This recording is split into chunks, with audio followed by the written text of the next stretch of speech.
body bia na so kwan aba fa so gi ne tumi afi ne nsam na se license abre no enya dia na eboa sense na nsam bako menu miensa bi wo hwa na nkomo kan ke betumi ayi sana GN bank no ekan ye court court of appeal e de atodu ekire mu se okwan o mo fa so e de GN fo wo mo tumi krata license fi wo mo nsam no enye mra kwan so e yon fair e che se ensem fata sankomo ye bibia etisa asemi bae no bia wona adwen a wo kire wo mo ebusi wo mo so erezi questions how don so erezi ene wo mo esusu se bia betumi de oha bia bre no e wo ho ebi no so susu just obia ne na adwene ndamba ye nkwa homa no so na ye ne Dr. Richmond Atuahene wo ye bank consultant ye ka se ye chechere bank okwan be so fa so chechere bank odim wa ben pa no achi so no se sikasam nkoyi a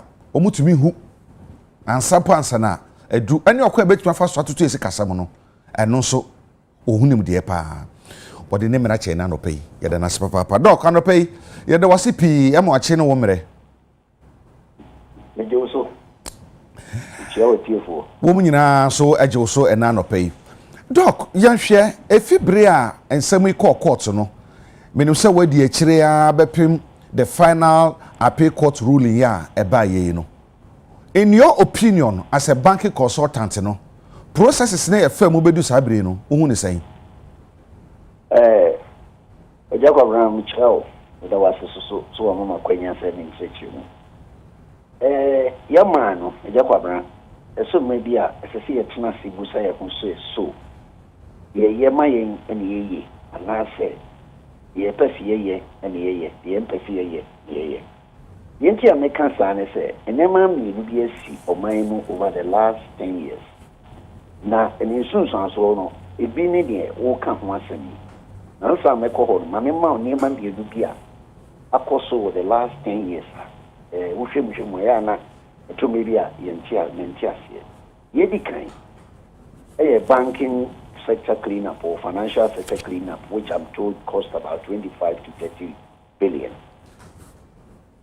The etosu bienu ye ni no ye so nkofo sika bonds and nkofo ato especially pensioners ye san de sika atwa adinity esai no wo hwe eniema bienu ya esi dem fie du atwam ya na ubisa ho se so ye wo manya kwame nkoma shasi so wo chiche no eno ne ye to aso ana it is a bank wo hoi do do saka e kan yema bebre emra ye sadi obi obeka kire me say Ghanaian banks and now what we call the local banks have been standing firm.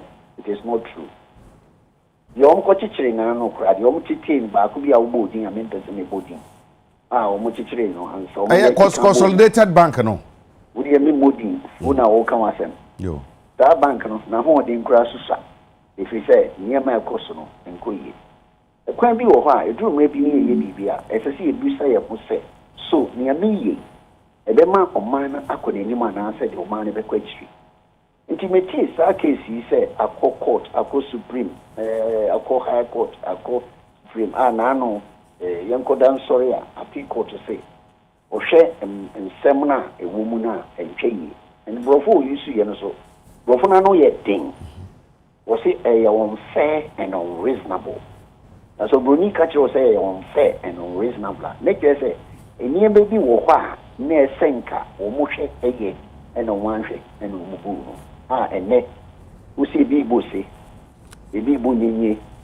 na nyina no eyoma no yo wo bo se bo sa obo se steady eyoma no wo be kire no because ade a ye ka no ewo cost wo you can focus ewo budget implication on the Ghana ena aban no so ewo problem because so eno so wo problem man ansana Bank of Ghana no ankasa no so asema yakofa aba steady abeto no ono so nya asem nti wohwema ewo nsema si na no yawa da osimko arja no eya asem kese but uti ankofo kasa ekasa saa na omo we fi ade ni nsunsun so a edeba na me de enne no ye meka agikan ni se ye ya ade biara ye asem biara meka eya mi musa se ebe ye oman ni yi di nkoso ana na se ekoduru be bi ni akoso ni ha ni de aba ni ha e ma oman no ntimi nko ni nti ubusa me de di kan ye meka fa niema ubusa na no ho asem no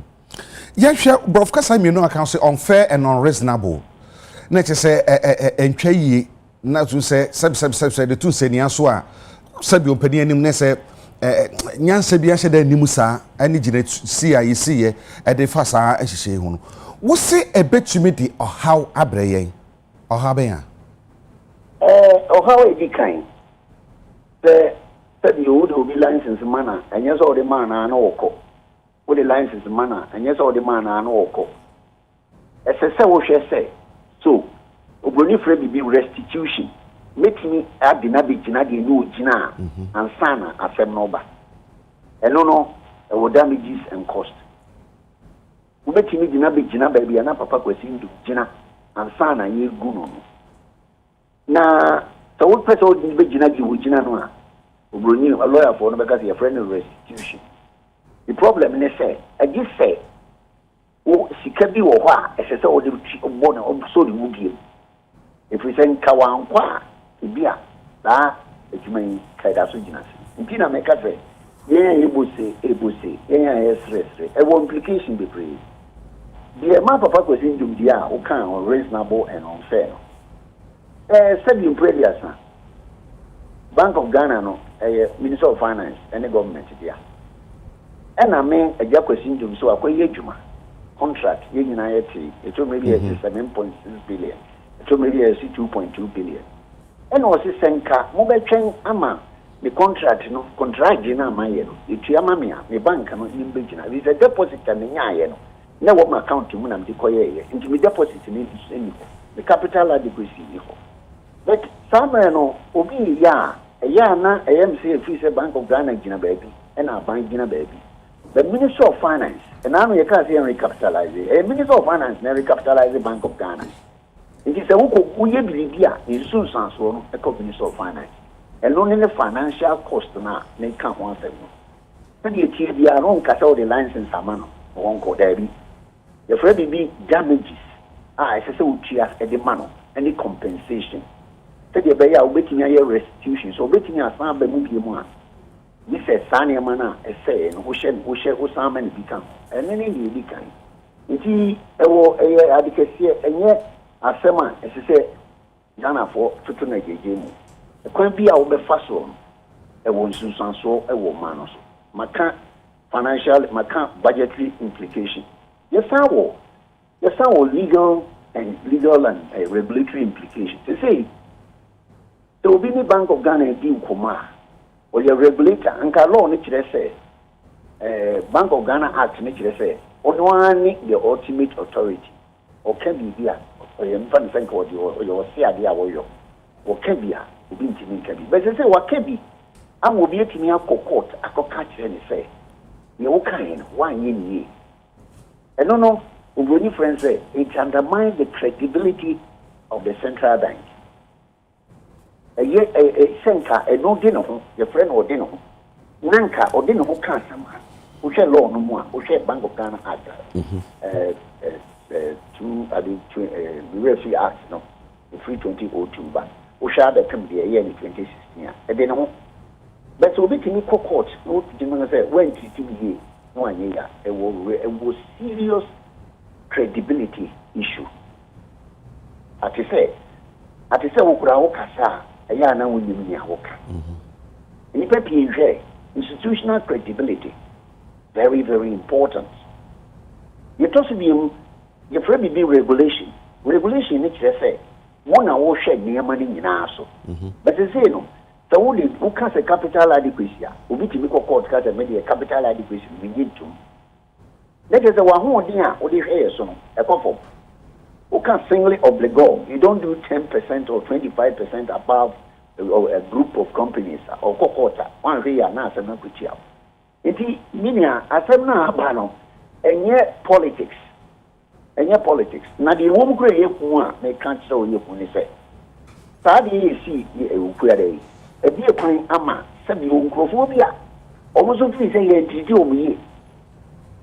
nkurɔfoɔ bi wɔ hɔ a menim sɛ nkurɔfoɔ bi ehuri sɛ wɔyɛ abɛyi sɛ me so me kɔ a ebi a ebi yɛ ama yɛ na sɛ yɛyɛ ne saa ebien ɛne yɛde hwɛ ɔman no sikasɛm ɛne ne central bank ɛne ne biribiara nti na mede kan ka sɛ ade nyinaa ho wɔ kwan ɛyɛ ne nyinaa na ɛyɛ ma yɛn ɛtɔmmere bi ne yɛyɛ biribi a so ɛyɛ a yɛmmisa sɛ yɛnyɛ politics ne nsi nkyɛn o te sɛ ade ɛha yɛn wɔ kurom ha sɛ me na medi tumi me na mewɔ tumi but at the end of it sɛ compensation bɛbɛ mu a ɛnyɛ wo papa sika ɛnyɛ wo maame sika ɛyɛ national coffers ne mu ne yɛkɔfa akɔtua nti sɛ woyɛ biribi na woanyɛ ne yie a ɛnyɛ wo papa sika ɛyɛ aban sika ɛyɛ ɔman sika but sɛ woyɛ no sɛ meyɛ no politics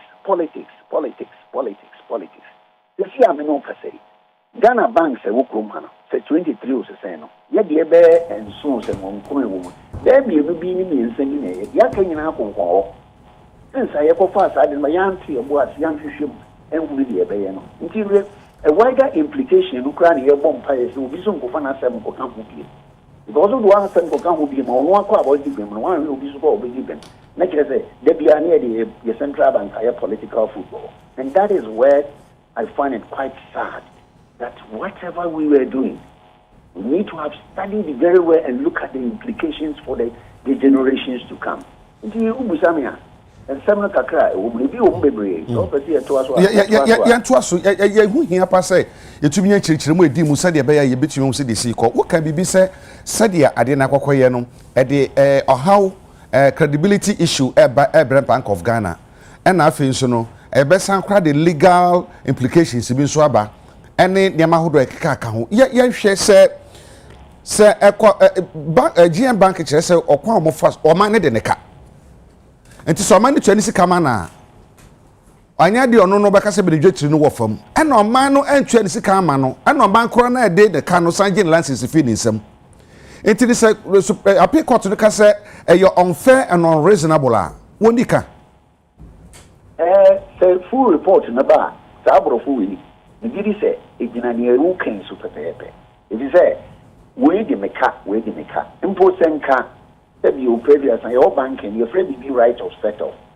sɛ o de ka wɔ aha na wɔ deposit wɔ ha yɛ ka ne mienu bu ansana ya kyerɛ ka wɔ deɛ o no chi deɛ me sɛ your bank no o current account o de o overdraft ɛna wɔ fixed deposit wɔ ha na sɛ yɛ pɛ sɛ yɛ hwɛ a yɛ ka ne mienu bu ansani akyerɛ wo kaa wo deɛ me si aban de meka me so me capital adequacy wo form if you me deposit me de ama loans ama ofoko nti nka mo hwɛ na mo nka bom nanka ɛbɛyɛ a mo hwɛ sometimes to me no that time to me Bank of Ghana no ɛhyɛ minister of finance ase minister of finance no de tua nti ade na wo frɛ minister of finance and we say menua why validation a ɛhyɛ sɛ why adwuma ade nti na yɛnhwɛ yɛmfanta saa nneɛma nyinaa na yɛfiri mu ne yɛyɛɛyɛ a wonua anke yɛmɛduru deɛ yɛabɛduri but ɛtɔmmerɛ bi na sɛ yɛnya tumi a ɛyɛ a ne yɛwerɛ firi adeɛ no nsonsuansoɔ ɛfiri sɛ kurom ha ɛna yɛyɛ constitution a sɛ obi sɛ yɛ adeɛ no wokɔ wie a obi yɛntimi nka no hwee ma menka wo awerɛhosɛm wokɔ Brazil papa a wɔne president Kufuor bɛdi president mewerɛ firi ndin sɛ bɛsoso owie yɛ a woyɛ biribi ni susan so for that prison 4 years but yɛyɛ deɛ no yɛwɔ indemnity bi ahyehyɛ constitution no mu a obi ayɛ biribi a na wɔ hide behind it nti ayɛ te sɛ mɛyɛ a mɛyɛ na mefiri hɔ a na nka yɛ Brazil a nka sisi a yɛ nkɔfo a ɛboa ma saa deɛ baeɛ no ka yɛ sisi yɛwɛ adeɛ wei ɛbaeɛ no yɛka kyerɛ sɛ nka moma yɛnyɛ independent assessment na yɛnhwɛ sɛ so ɛkwa bi ni baabi a you spend over 30 billion and you still have a problem because people seem to say the crop for what go see and jail muka more bank in jail muka it is all the car when you have a come one young cat with the cost of about 40 billion and he couldn't really have done something to stop this since I said no a young December the Aquana make a show to say receiver Muriana with the man who be so on your dicker. What did you can you? And why I can't say receive a body on Friday in judges in Abu Dhabi as soon as you open things. Near Mana would be in Kofabra, Napa Shepa Panenta. And soon, and Yaman what he hear plus what he give you our tongue, on Tonya Cra, a pro, employer, I say. That you catch them say. And then, in America, just a serious implication. Receiver on what the baby are on Okoye and more. You see, your body, and your body is no anya, by contempt. Contempt one we are reaching up with them. Or see, the receiver has been formally informed to collect all assets and liabilities which were previously being managed by the receiver. Ideas we are come be credit be for consolidated. Into who find here in Adia pushing. Indeed, I say it was serious legal implication. Very, very serious. And we need to look at it until somebody full judgment. Let's see a share. You so. I didn't know, the better point be so. Yabuano. Mamma Kunka was a jurisdictional challenge or implication. Now, no, receiver here can't say, oh, Nakoji, Yamania, and Adian also, yes, a Kojina for a shareholder. Adian super new 7 or other shareholder. As I can no brother, go for a canon, and yes, I you, and yet as simple as that. Because yes, Koji Niama Waton. You are what on you won't share, say, or seek of Fana Fabe. Very serious, very serious. And she said, I can't necessarily, or man, Besasa Boca, I will Kaya Sambo at the dining in the Besaboca, I can you. Well, if you look at what is going on, I can say for lines in the manner. Well, we don't think for paper no engine, and your paper no buy, or the capital betum. More than go for car, more also than go for so than car. If you can't, then I'll catch also quite no costa no air. The cabin or the way, and this kind of was no. And only a castle damages would have to be paid. It can be between me and free or abba. Now, minimum of what was in them, or you'll be or so yammy. Enjoy you'll be a deal back and say, near Mummy Shia, meaning I am Giorgio, near Pepampa, Enco Howbia, Enco Harba and Ye, Abandi Bahano, and the Bay and Hanity. They need to have a amicable settlement. Bring every party down. Ubian funny, especially Nipana, I guess, Edman of Great Big Hoopy. I mean, so finance minister in New York, Bank of Ghana governors in New York. And he, as I say, a class near Buana Papa, in Kawagi, KTC, because Yenya ruling is over, and all Kotia Yanakas already go Supreme Court. The Supreme Court sign a fax in ye. Go Bugu Sodia, and you're not some way, Deja. If you any minimum, make free say, as I say, a class. Because on Jimmy Gaza got lines and got bank. No, could they get there? Or she can away. The Canada will be idea was saying, not dying will be idea what on, do a coin. Argentina make a show say, as simple as people think, and people are making fun of it, and people are making jokes. It's a very, very, very difficult area, and it's not going to be easy for the country. Ebini Bank of Ghana appealed this ruling. When am I arguing? Well, appeal the mankind, the change where the Mr. So, who castle the goose and me a lawyer for getting common. Mamen can tell. Or say, the Court of Appeal, the kind of brofu, the Court of Appeal is generally bound by the decision of Supreme Court under the doctrine called stare decisis. Stare decisis, which I said, the Supreme Court account, and one a year. But what can we are, and was a sad issue so, if the Constitution, Article 23, subsection 3, and remember, the Supreme Court decision is binding to all other courts. But however, Hana caveat in all. However, there are few important nuances. The Supreme Court may reach a different outcome if the facts and the legal issues are materially different from the Supreme Court. The officer of Children said, Emra Omoko Supreme Court, Ebiana, woman can't say, Papa Nadi, a banker, and almost Denica. It is Supreme Court, Yazo or Tanahono, and over yes, we the only coin, no Jinaswaka. But the Appeal Court makes us simply say, facts no somebody call, and now the legal issues somebody call Supreme Court.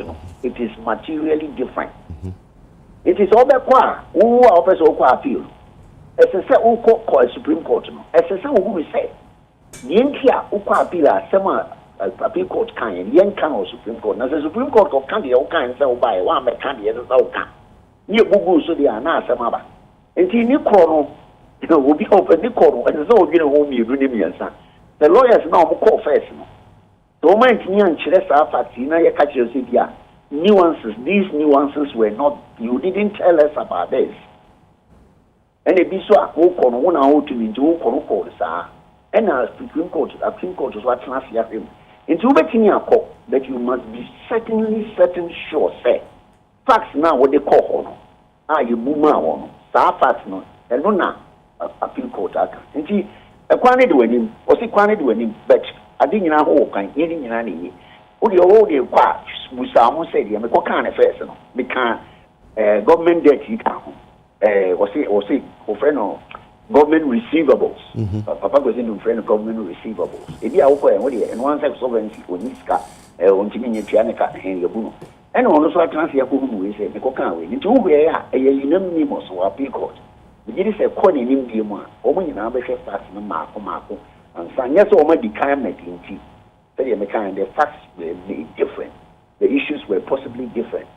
You will look at it and see it. So, a choice no, but it's a so say, and the coming one, the American, going forward, you know, you say somewhere see, you know, one way a two son among said how they can kind of the then finance minister, Mr. Micro with him, and governor, no yon or horses say any pay for who they can on woman in any ho. Ebinimo kase headmaster role as I say you to me to an be people must pay for their course here. Son esi ya no send be your chine bi say ko ba say bibi say baby wa say be say you badwin wa kwa chance to one amount two. Ya say mo kroma say na jabasi. And I'm say you hiding behind the existing constitution. People are not responsible. People are not accountable. Ko pe jabasi si ya say I na party. And a party as but or maybe no. Oh yeah, a young party no any kind. Or many kind. Unfortunately in Ghana, it's always the politics that is running ahead of us. It is obedience, obedience in Muna. Who has a nipet in the bone present. If we say party no other say ya dreaming. Am I a party missing or mine? Then yes, idea. Amen. So we are now qua I mean, my example. Nigerian central governor, MLC, who was the governor at the time before Tinubu came. Kobus had the atono. What I saw the whole union couldn't see, sir. And he had told the economic crime, I told in Yamana. You told in Yamana, the sick on Nigeria coche. Papa no Tiso and Sana with Tinubu back, governor.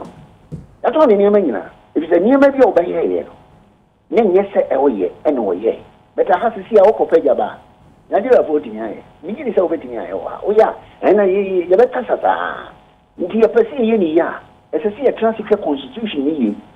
Near my Nipebia, we are more position. We are president, we are prime minister, we are finance minister, we are minister. You will be held accountable when even you have left position.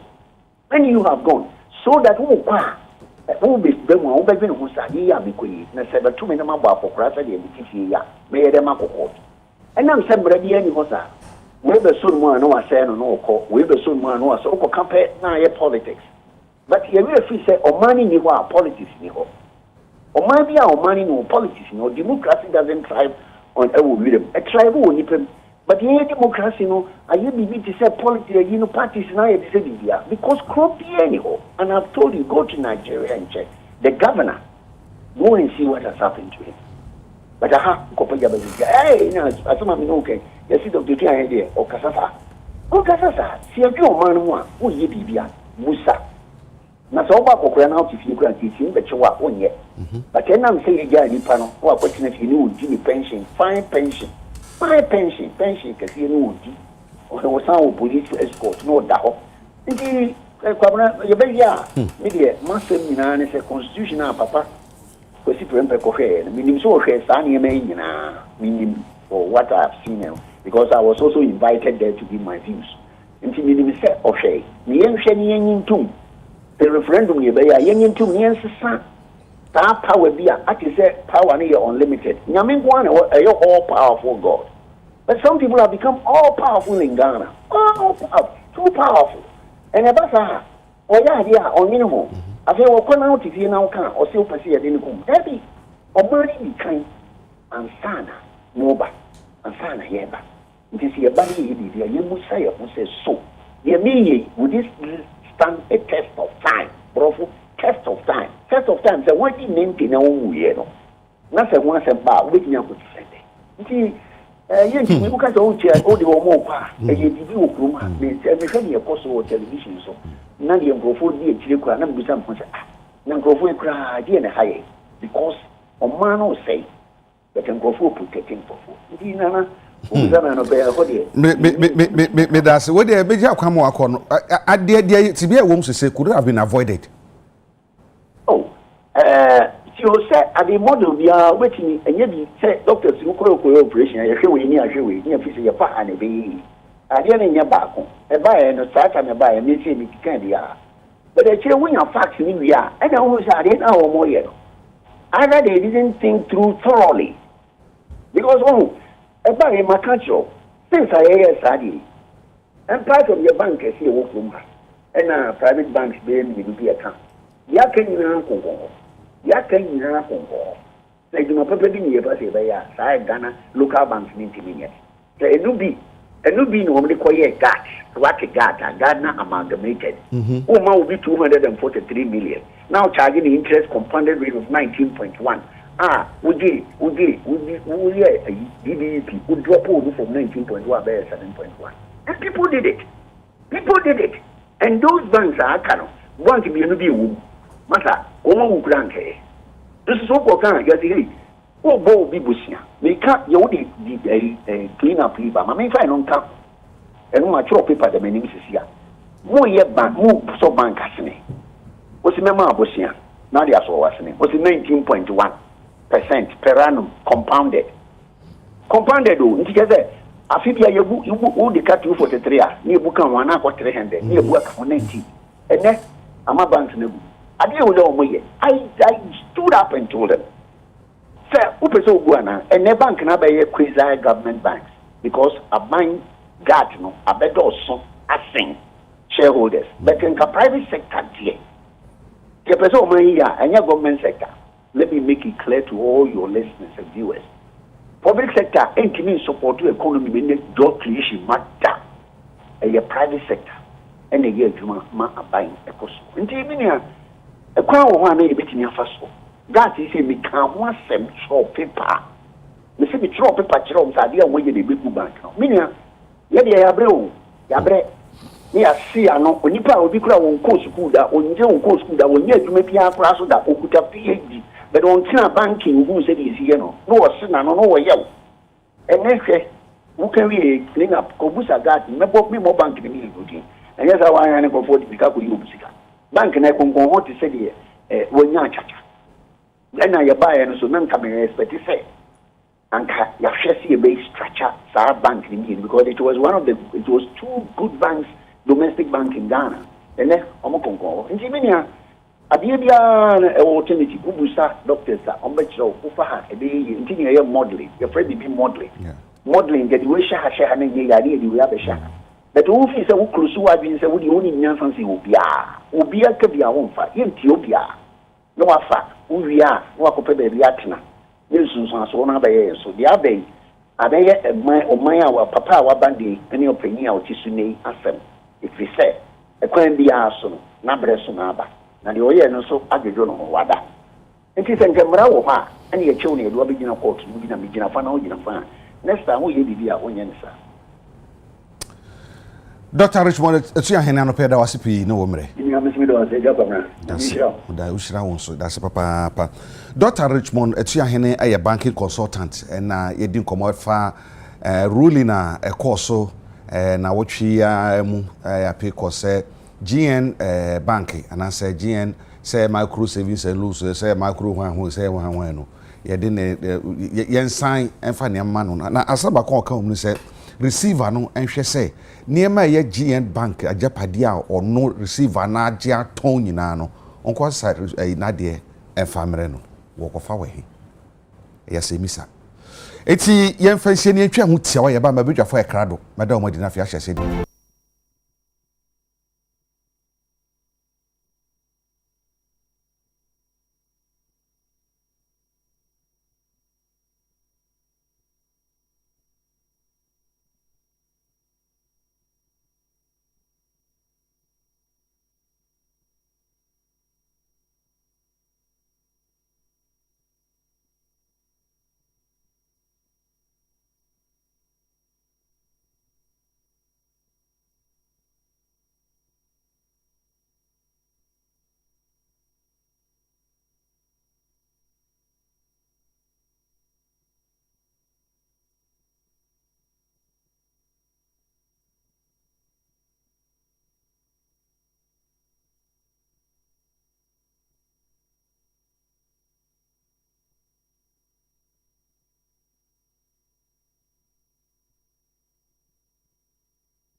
Are you concerned about protest movements? We've seen a lot of protests. Some activists were arrested, put in jail. The opposition is saying you're trying to stifle dissent. I'm not responsible for jailing people in Ghana. The courts in Ghana are independent institutions, and they have been all through this period of the Fourth Republic. People misconduct themselves and they're brought before court. It's for the court to deal with them. That's not a matter. It has nothing to do about politics. It has nothing to do with the executive. And their behavior is what lands them in problem with the police and with the courts. It's not the protests. How can the president, who himself, his political career was aided by leading protests, have problems with protests? I don't have problems with protests. And nothing is done in Ghana to prevent people from airing their views on anything. You should have knowledgeable people in the Supreme Court. You should have people who know their law. You know why? The Supreme Court is not made up of knowledgeable people. Is that if they were knowledgeable, they would have known that the U.S. Supreme Court, in the case of Baker and Carr in 1968, said this is why we should be the minority. We got over that time. Then new things were emerging. And I said that we have to change the forward line of parliament. Otherwise, it will be difficult for us to win election. President Mahama disagreed with me, but I said that look, you have elected me as chairman of this party. I am the coach of the party going into the election. So let me make the changes that will win us the election. When we win, we all enjoy together. Since I made that change, I say my brother Haruna sit somewhere. The other guy, Muntaka, you also sit somewhere. Let people come, new people come, and you sit on the bench and watch. There was hell. And people started thinking that somebody who has been my friend for more than 20 years has certainly become my enemy. I said, how can Haruna become my enemy? He cannot become my enemy. But I am a coach, and I must watch how our opponents are playing, so that I also arrange my things for us to be able to win. When we did the arrangement, we went into the election. The victory that NDC got in 2024, have you seen any such victory in Ghana since the beginning of the Fourth Republic? We won. After winning, I told President Mahama that we cannot ignore Muntaka and Haruna in the setting up of our government. So they need to be given big positions. President Mahama agreed, and they gave them big positions. And we are working together.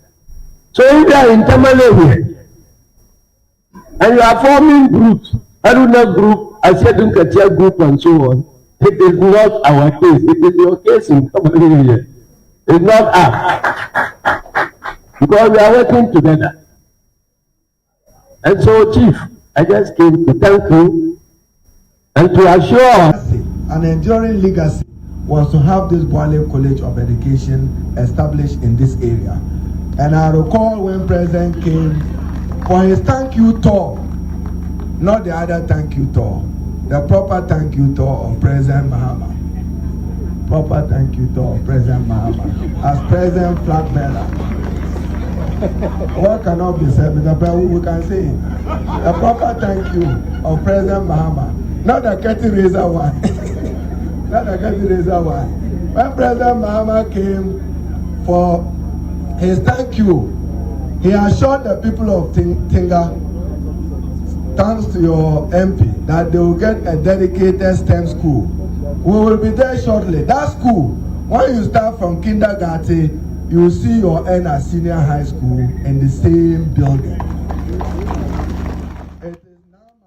Every year, kwaya ya ba mabedwa fo ekrado ha enti enche be hyasie edi enkomo na ansa na no pay Mame Fanto Ghana fo nyina anim sɛ galamsey nsɛmsɛm a yɛaka ho asɛm a aka sɛbeta frache abɛda no sɛ mu na yɛ normal no nsusuanso ɛde ba no dɔso ɛna no pɛ mane ɛbɔ mesaka ne sɛ wokɔkyɛ bi dum ase a mea mediem nkwadaa mienu yɛ school fo nkwadaa mɛma mienu akɔtɔ pit mu ama sisa me no kasa nkwadaa na wu ɛno ɔmo yɛ aso bi yi nkwadaa no mo ntumi anyi wɔ mo ntia na no pa me kasa still a ɔmo da so ɛyɛ so betu yi nkwadaa no ana ɛwɔkyɛ bi dum ase he ya galamsey nsusuanso no ɛno no yɛsɛ mo atwede nso na to nkyɛn ɛno mo tu galamsey no odi nsu no nkasa mu mo tutu amena bebree de agu hɔ ama nkwadaa ɛna ɛhwere mo nkwa tse betena se ama innocent children ewuwu saa na yɛ nneɛma sɛ saa ne yɛ agye si yɛhuru yɛnte ya ɛto gye nyara your community leaders your ahemfo da nampanimfo wɔ hɔ your bambofo your bampanimfo wɔ hɔ nti sɛ betena se ne yɛ hu sɛ de ɛkɔ ne yɛhunu hwee ɛba ɛbɛka yɛ nyinaa anyway ɛna no pay abidwafo bɛka me nsa na yɛbɛhyɛ sɛ di nkɔmmɔ no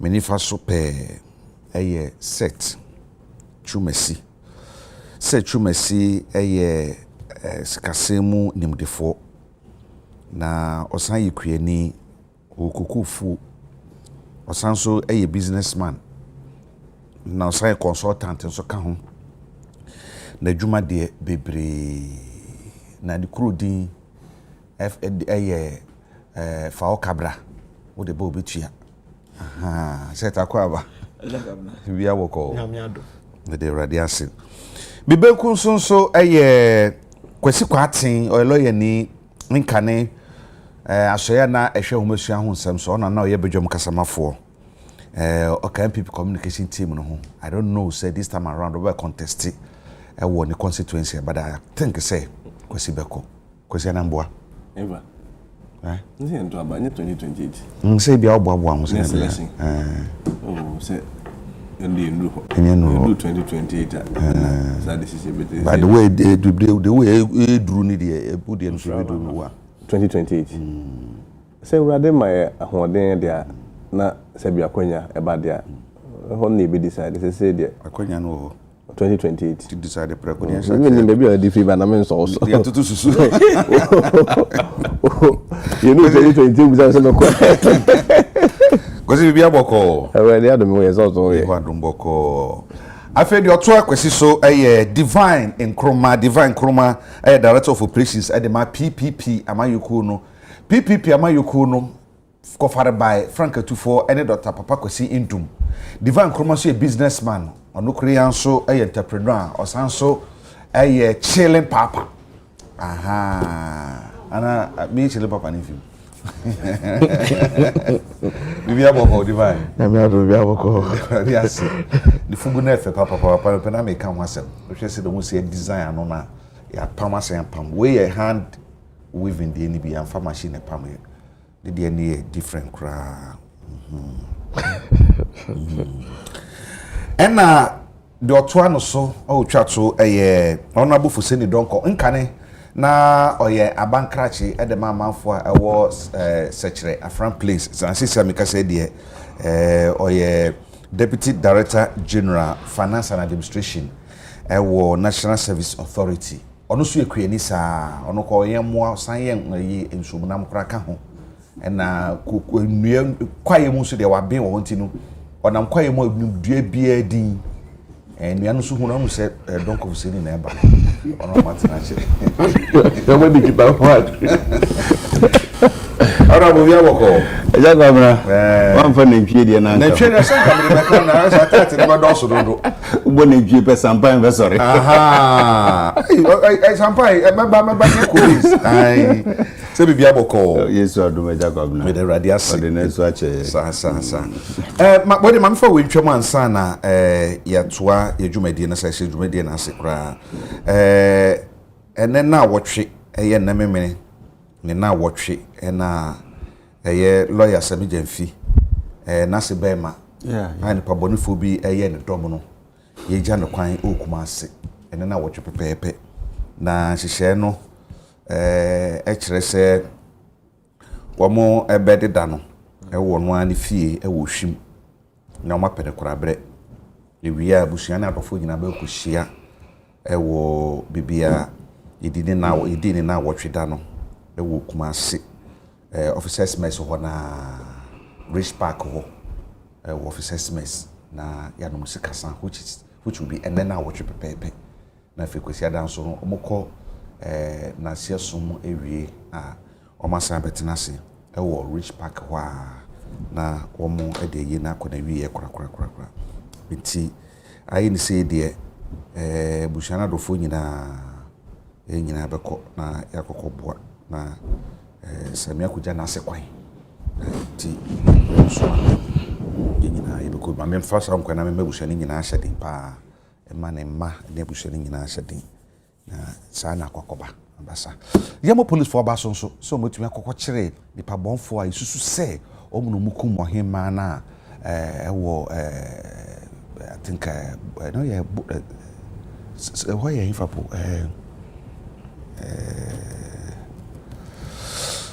refi na me hwɛ me so people sinimo people sinimo so nipa na omkoku ɔhema na ya no ya chi nipa be nsia ɔhene ka ho ye so ɔhene na ball passes 50,000 Ghana cedis nkoku me no 50,000 so ma udi for 50,000 and now shoot ma me no ku ɔhema no ku nti yeah the police force you were Christian tete hu no mo ni adwuma wate you mo bi no mo de we know you from very very ten in mo adwuma betumi aye nti udi boni a dwe no ho wo ye dan a on be chew area anope ye hye fi GN Bank ne ho sem na ye hwe ye de Dr. Richmond Atuah ne di nkomo no o kan sem bebre very deep very deep pa ema ye hu se ne asitie na mame eni kan ewo set so sanse ono so yekesika sam tutu ya wo hunim de fine set ade afi ase nyina wo fi ha am se wa betena me ye de hu nkoma ana enne abedu baby a eduri one yan hwe oman no indigenous banks nia really here be no eden na kire yen se oman esan se ye kasa no sika yenya nyina banks ahodo ni nyina banks dodo no anya Ghana for banks omo ya omo dom jetiri nyina ne faso nyina eko eden na osusu se sa ruling yi no e kire ye se oman afi sika sam tutu ye ho aja ma memfa kwanya ye ntia menuan ma me no nyina hia e ha na menchia mikro mfa kabrafo aja unim say ye bebie factory e fa kabra the whole UTV ye beko sure me am a baby cry factory be ya be palm oil factory e fa kabra na menchia me nana me ni koshia last week a friend nana pau ono na yes ma kwa hene e wo Anyaso traditional area nana menchia e na no pai aja nkoma ye bedi nei enya nkomo dada enya nkobo fufuro nkomo a ye di empembri ene mre bi a atwam bebri en said de ene na Dr. Atuah hene na metie no o kasa no yesa na yaka for since 2017 latter part ebe remu to 2019 ene ni esisi ye nyina Jacob na ifihe na ya bedu baby ya dui beyond that yanima yeko ahe ne yeko akodu answer na ebe question ne so no me kai say ebra ye DDEP and yemu bebre can say one of the reason am I bedu DDEP and they say na for confidence in the Ghanaian economy na akofom if we in a buyer, a chassis free the banking sector cleanup. And the manner said a year, you know. A quiet say na war zone. Now I remember on that day when I was the same sector before. That day near a court trip, you was sinyane. Na a quiet I think say na no be na ho. And we need idea. And I remember that day very, very well. Enti your announcement. Enti hon my manya ye at that time Unibank. How? Like the question no be say I say how. Now I around 4. 3, 4. Then we share Bank of Ghana, police for Omwako fa the whole Unibank. Sometime now World Trade Center. And obia gidi. And son I thought was on you do GN. Agya Kwabena, one thing and they say Ghana for bebre LOC confidence in the banking sector. Na the lifeblood.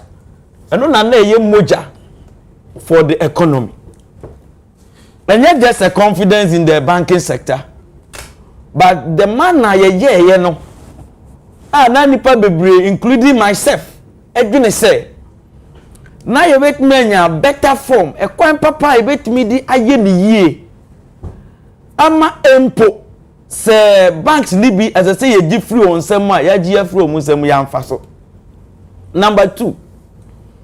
Agya Kwabena say ye say ye hwe say wanya adepa there's a proverb I can Ramiro Efika akra kai me I kire say to say wo dware abofra na nsuo na yefia na bibi sa ye nto nsuo ni abofra ni nyina entwene ubetimi atobo a handle case by case ensem ni bi wo ho a etumi se betumi ama asotwen asem ni bi wo ho a etumi frɛ wo etwi wanim asem ni bi wo ho a etumi empo ma wo mre se emre we ye ma tenase na ye won totoye na that time na me insurance sector me adwuma up to chief finance officer insurance sector and ni enemy insurance companies be bra na ba bi omugina no na enye kura but then NIC enu omo tenase enye road map emma obi akwanya ye bibi say emma bebre na eho anka na ye banking sector clean up na ye be discuss GN ye nya asset test bibi ide ye control say nipa bebre dwe say anka ya anya ne saa anka krofo bebre sika kamu enene Agya Kwabena ni aye ka ne say enye nokre at the banking sector clean up baby ana problem kese wo pa na rural banks rural and community banks at that time 144 rural and community banks since 2017 abedu enne obi ka one rural and community bank agu Agya Kwabena baby na me ye adwuma na ye wo kwanya na ye ni all the 144 rural banks ye adwuma baby any rural bank e wo Ghana bia no Agya Kwabena makọ even some of them ye call omo annual general meeting. There were rural banks e Ghana before the banking cleanup mpono ukona ukoji sika yentumi emfo musika ma Agya Kwabena because na me finance manager na ye no omu nyina ye adwuma into almost all rural banks ni osika ho we issue check for a certain rural bank ebu awo ho na omo afrel set we dey mo check mu ntumi reverse na anka mo issue no at this time Agya Kwabena enna ye kasai all these rural banks etiase ni free ye ebeduru ba bia ye wo ye hwe Dr. Indum GN I say din no is synonymous to the din enti ye bo na enye ono na ye ka na asem by making reference to GN Bank Osha GN Bank run a modular na enye common in a normal banking sector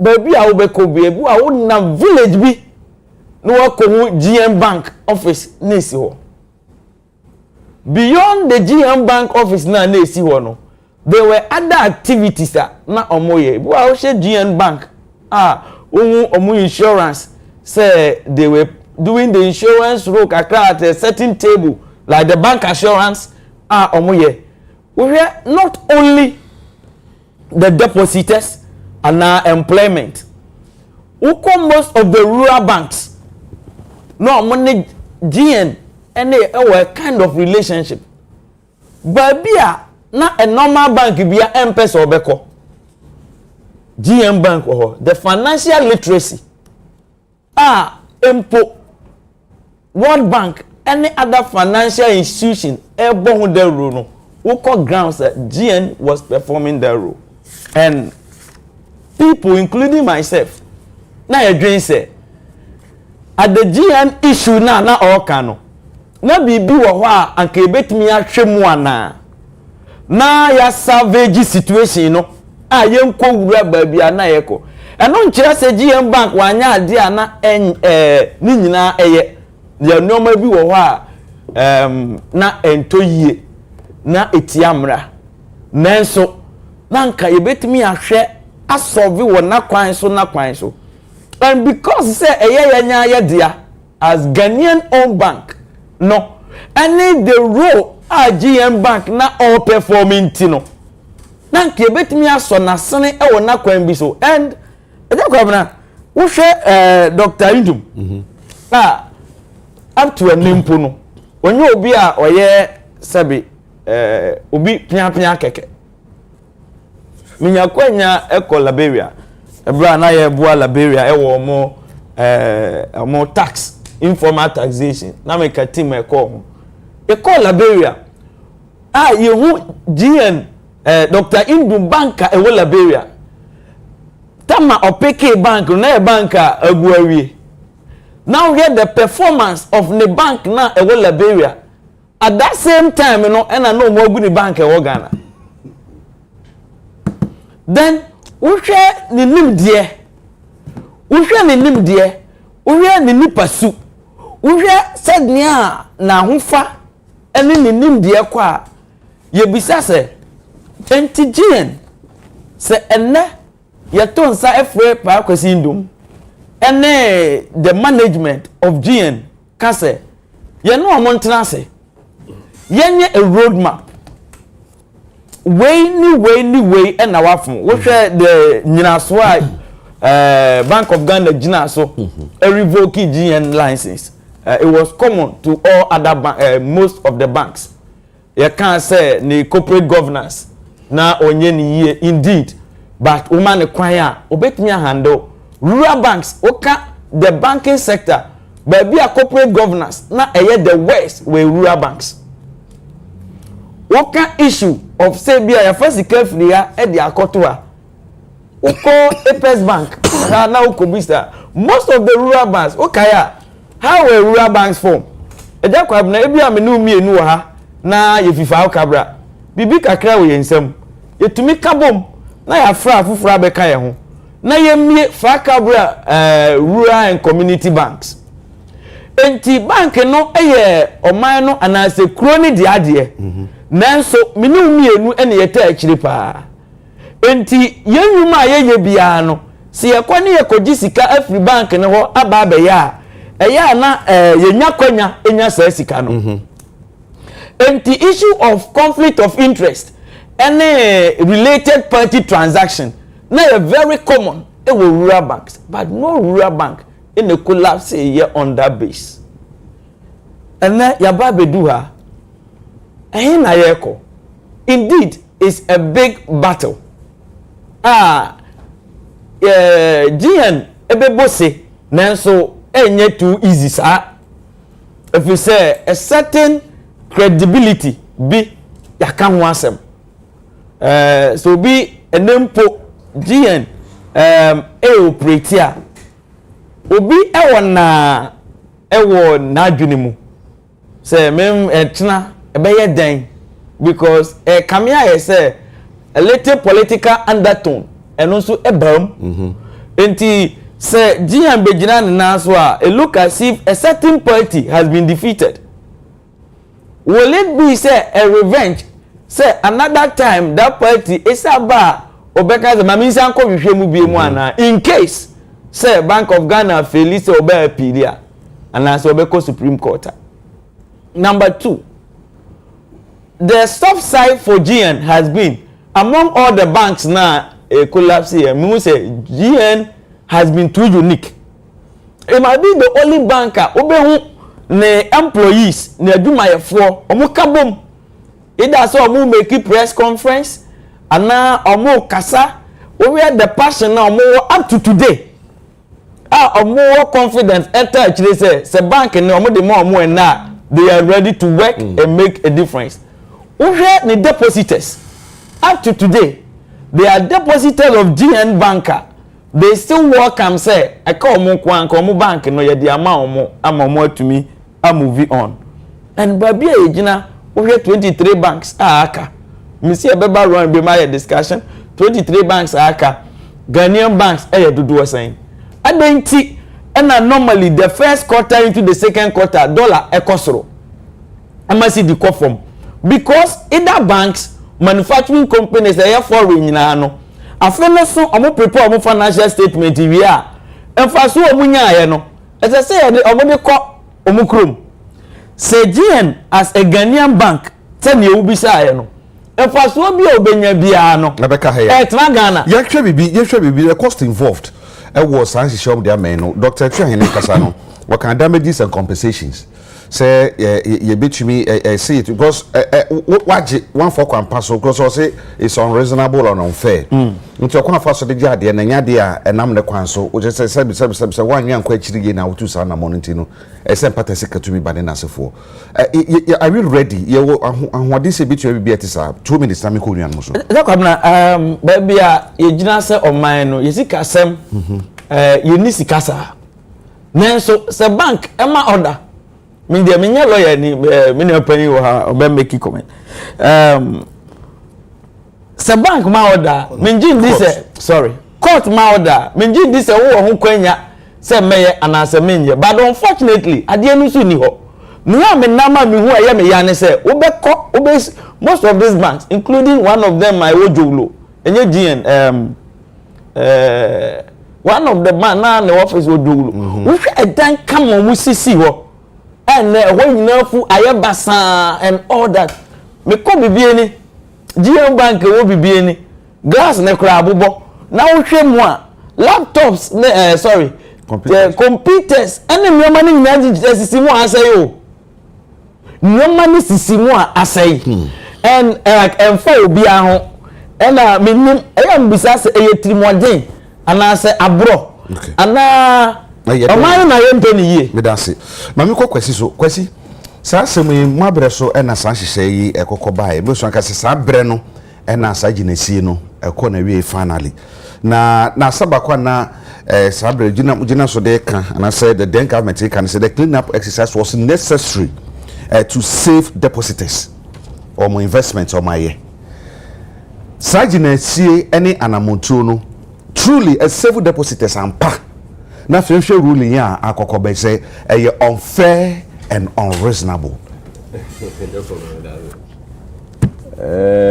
asemu no penifo beka se bia koye bisepa ne kun na haban penifo se etase ne banyansa fom yeah the basis ne se banks na wo ho a wo normal boa economy no nti very likely ya na public sentiment no obi ya besusu se enwo ho ma memma one scenario na etiafo ntimi ase obi de se opani a also investigations they say anas say so anas expose corruption nti okoha na bia nipa bia onmu ye ensama emfata no de bibia to no capture no de aba na aboy ensama no so am fight corruption but at the same time no the data to ho in terms of say measurement is it really true say the fight and also fight corruption e koso anas enya dey enkoso but abribia no man for na dwen ye almost say fight corruption in no so na so ye bibia papa no kwa na ye dey people may also have issues on privacy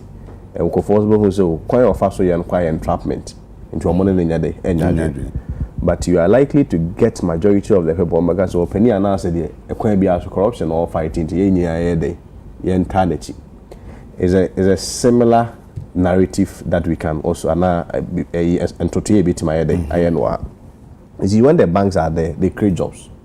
Say the public sector no, are buying intimate creative in human mobile all over the world. It's the private sector no, and they create jobs. And there is a temptation say you have public sentiment overriding the raw issues. And then say yeah the twenty. Metiwe sebio seminwe bi adwuma or GM Bank, Capital Bank, Sovereign Banks, and any of the banks are Ibigu and say Consolidation. No befi ebetrefi ebehame. I mean there was an era memu ani bebre ubetra ubem unidi nkoma also mikra masters in this me ne bia track ma no bia doctor bia professor and o tuba se bia bru se bia nya do menka so obi tuba nya de enye ade papa but yeah very realistic to ourselves so be a branch manager or bank we na also a core alternative source of livelihood why underemployed and intinya dia no why de o hwehwe and I'm very particular about it di me ho kana akoye but Agya Kwabena and also in say sebio banks no na dwumadi bia no onu edi no emfata na say entina me enya dey nka wasem obi wo ho na sebio akotutu abonipa na bokunipa ana yedini ko gina court ana court so ekwan prosecutors no fa so no edi na asem no wo ma ama na kwanya kura anya dey ama na enyina no nti asem no ye montungu.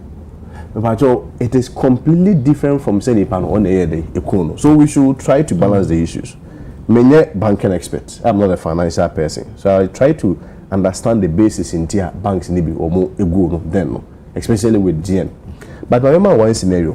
First of all, I also say when you are talking about banker, so whether it's GM Bank, is a capital bank, even the current bank Stanbic, when you are the bank as a company limited by liability, and you individual.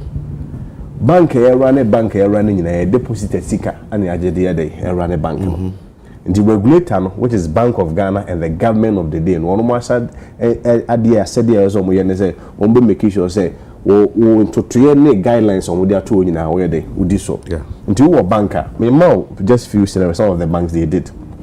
We say your minimum capital requirement I will say to be established a bank. And some of the banks and deposits I'm not going to mention names. But some of the reasons on the good no. Menka said this is in relation with Group Indium, but Menka generally.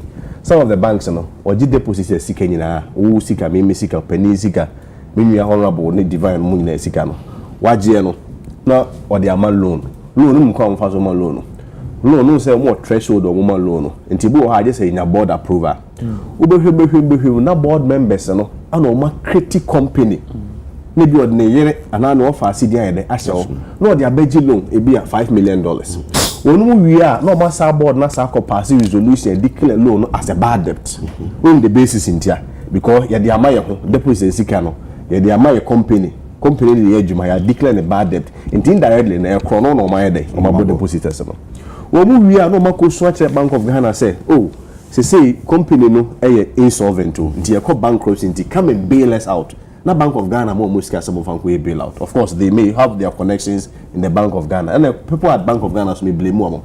When you bail out now, instead of commodity acquire say no more they acquire minimum capital requirement, and they are create another bank and continue the cycle of the process. So we are not just being honest to ourselves, maybe also because of the personalities involved.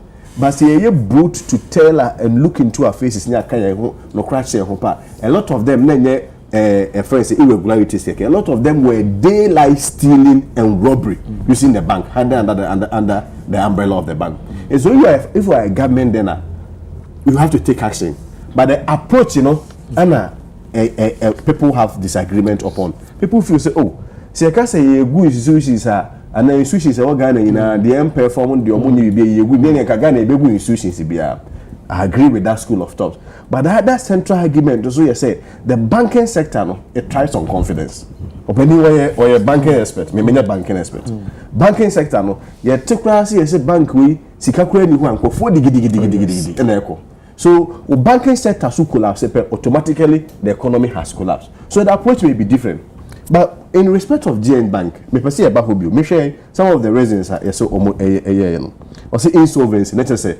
Deposit sika kra no muntimi nya ahoden nya dey entua momo or say failure to meet minimum capital requirements. But I think that then Bank of Ghana eto minimum capital requirement nko about $400 million no muntimi meet na mo drop e ba savings alone Joe drop about savings alone. No, it's severe liquidity problems. Many customers reportedly could not withdraw their deposits for months. No, it's a poor capital adequacy. But a year ago, the Bank of Ghana said GN's capital adequacy ratio was around -61%, far below the required minimum of 13%. So, in technical terms, in terms of the operations of the bank, it was literally collapsed. But many will be dream. Say, if I was a government, maybe I would choose also between saying, I mean, you may also have a regulator say no. Go forward, your match said,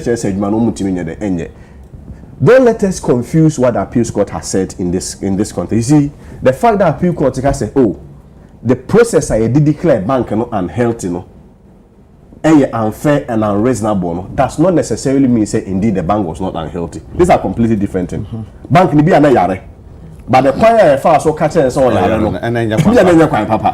So let's dissociate the two issues. The opinion of the cafe na mitina, utie ni nkomodia, as what can per se, as a baby, and or share that any impending phobia, acquire some person who bank. You see, I mean, Akufo-Addo nipa, or ne angel. He could be as vindictive as anybody, how anybody wants to present him to be. But would it be reasonable?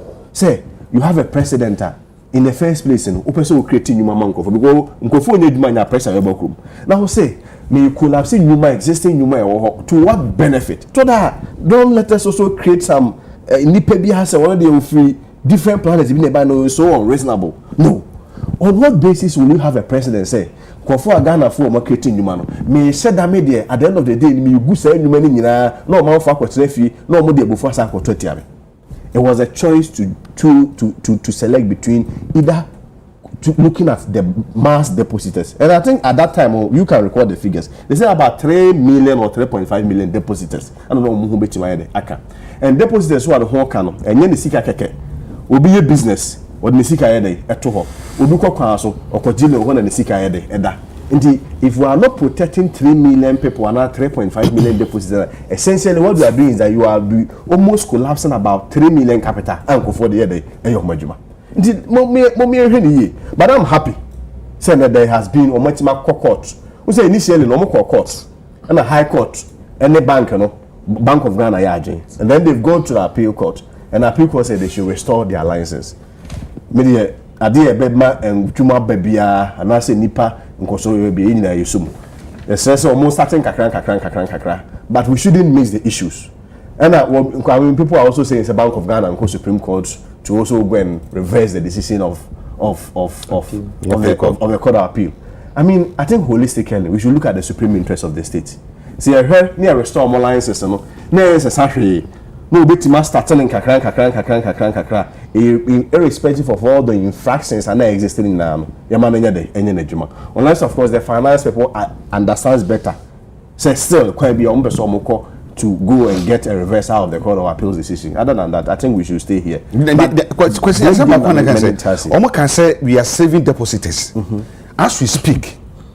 And the question say one more do sense Gold Coast security force bepem ne no ama for bond omututu yina no yentua ma omuti no se wo save obi deposit sika na se be 5-6 years on deposit no to be enya ne sika na save no okwan benso Agya Kwabena saving deposits is an event the process saving deposits is an event a process se bibi ba na me si am kwan a it could have actually been worse.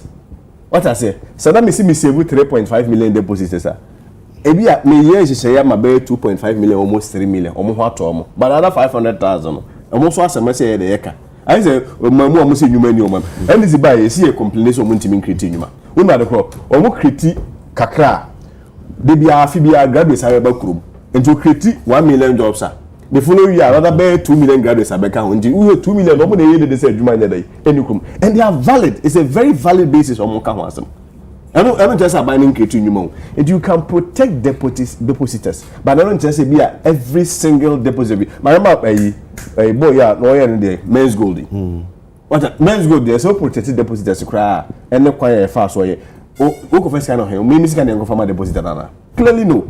I was say quite be a retrieve what the guy has, and it's all properties be so that we'll be able to give it to deposit. And protecting deposits is any event. The Agya Kwabena say when they call wedding, and the people say you doesn't work like that. Yeah, sure. BBS. I'm for Kansasika. Nanka a year car that one come to the Abua banks are managing and answer is about 9 billion. If I say, Woma Kaumodia no command for Swanya and say, Mamma 9 billion Ghana cedisa, a bit to me, almost say, now on answer your Mojumabu. The Korea said 25 billion. You said 25 billion a year, what you my face, and also 25 and I so I still in two business. Be in your dream, so be a discount. No, like I said, me, I'm not a finance person. So some of this thing you apply logical reasoning to understand it. I don't know 9 billion will be to me save. Now the 25 billion it could go no. The banking sector first of all doesn't thrive on recapitalization. It also thrives most importantly on confidence. Will be to me 9 billion but the repercussions of that 9 billion could be worse. That is one. Two, my who says argument a completely simplistic. 9 billion and I would 25 billion could go no. I'm sure before say do sa level of discussion na sa nkomo ni bia ba pen ada na obeti Bank of Ghana beti ma recapitalize ne bia mo kogu sa bank no Capital Bank what did that happen bom ko Bank of Ghana say a call recapitalization my Bank of Ghana mo almost some fan recapitalization the same directors now could be a sovereign bank. What I say recapitalization who this kind of more no almost there could be another bank to become a basis of a capital to go and open another bank and continue perpetuating the same illegalities and the same infractions. Let's see who is a managerial problem. It is a sanity there, and let's set aside the management. Now, you oversight responsibility. You take oversight responsibility. And now you admit that the issue is more complex, and necessarily you cannot. That's simplistic. Then you to be any someone you say. Okay, management. Mona more or mine on your man a bank sinuku Montananche. Said the IMF for you on the Kenya ni better now. A Bank of Ghana hono. Yet to be any say Bank of Ghana. But you also more the directors of a company buying to me directors of a company unless the board not has passed a resolution to say director ways it's not and that basic divine yeah share what's your some mechanics some the bank not sorry nyamo wo personal nyaduma ho bank no at the nisika some nkoye eno nti na ya J license the feeling some na so what komodie na edu ba bi kra na say no ka say okay some a bank no say GN bank license na mo je kra na dia mo bone mo na mo no mo betumi aye no service and loans e dia mame a mo take me position so na service and loan anka mo fa ne kra mame ni nyina mo sentumi anka ene na mu abedu ba bia ye dui aye onwa ana senya onwa yo Agya Kwabena Didi kind of minchia 50,000 could even pay. Ashefo minchia once na minchia production team. And I mean your baby is so show Laurentia or shop and or see minchia or mano or honeycomb hair studio. It is a main one or sharing wood on show be. Oh, tell Tien or honeycomb hair studio or Musuku Road. Okay. Also show Shaman Estate or Michiano. Agya Kwabena so that topic go so when say all the bar na my a bit emotional physical program man na I arose mama me na didi kan me take case we no quotation bi ba me trim quotation ne Romans chapter 12 verse 15 asempo a ewo ne say o say muni omo a omo sere ensere ne omo a omo su no insu GN Bank case we rolling ne bae no enema mienu osha directors owners any nkofo a omye beneficiaries of the ruling no omo jubility a omani agi ne kwan so aro no because nkofo enwa akwadwa mu ba ne fa ba bi no enema si 7 years we nipa ashiro mu nkwa because of this reckless decision to collapse these banks no enkofo ahwero mu nyuma enkofo a marriages collapse nyama bebre esi no ye ni age wa ha sei no ye ne saafo ne nsoso ensu because esunsu okrom na unim ensem wo ebi wo a mekra mitutum sa because nsɛm no ɛdɔɔso na ma menhyɛ ase mfɛmfi baabi a menua kwasi highlight yes are some of the reasons are ejina so a BOG e decide yes o di go bank no one kasa so question obi sa me no o the bar side and they say they were having liquidity challenges. And insolvency in the council abrofo ni nyina. Let me put it on record say unim say banks na ye collapse ni nyina dodo no aban na dem go gina court. But in the case of Indum no Indum mum na dey aban ni BOG court. Let's set the record straight. Okay. The first ruling na about high court no. Indum court challenge the BOG's decision na any eniamo ojina so say or the Igu bank no. Or law mo no your friend breach of prudential norms. Samra no Indum challenge the court challenge here say so be breaching those prudential norms are punishment are yeah outline no and to collapse the banks fine. Okay.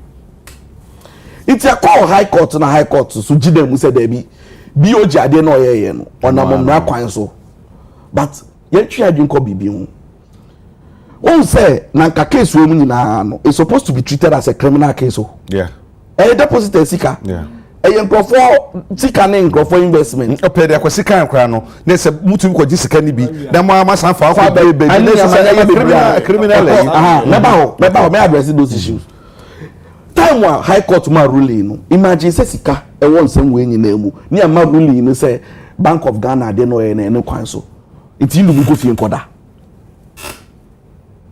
shomu yi o yam fa charge bia mbo no say sika no ewe he say sika ifabra o ye den na ndum say there bi ade na muni medi ni ye e quickly na no call court of appeal say nsem no onte nsem no ase because you treating it fairly she na minia can say bi na it was so sad to say MPP communicators and even including Bawumia and now last minute Dennis Miracle Abwaji last week this banking sector it was all over so they needed to set a record straight to explain and minia question so ibi because information on one you share that lampe omunyina together see banks they collapse na no obia suppose the offense say offense and I say the one you do no bia dey different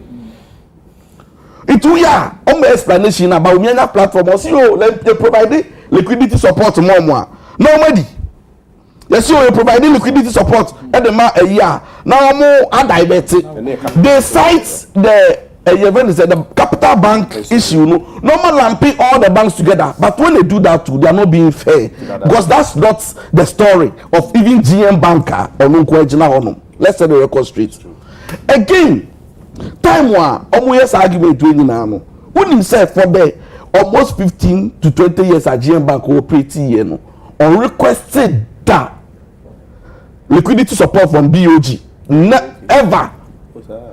And I wouldn't say time a crisis they do here no so no. There was not a single day Bank of Ghana so can say watch intimation me support. So let's put that one too in context. Say so argument so more liquid support than cause for divert no GM bank can request be that was also you be that. Then you talk about insolvency and liquidity challenges. You free and you be do obia or ye customer of GM bank only no aye juma in the past Bia can testify say nobody had challenges withdrawing or getting their money. Even can if the data bank can so no musica that GM. So if GM was that bad, Eban is saying data bank can so the investment go coast and GM bank. Let's set the record straight again. And when they withdrew their musica never say on it is science always the same way in if you baby na the buyer. Oh, say what's the argument no? There was not a single time one Abamu and BOG for to me pinpointed directly say Indumedi obisika. You know why? Sikan when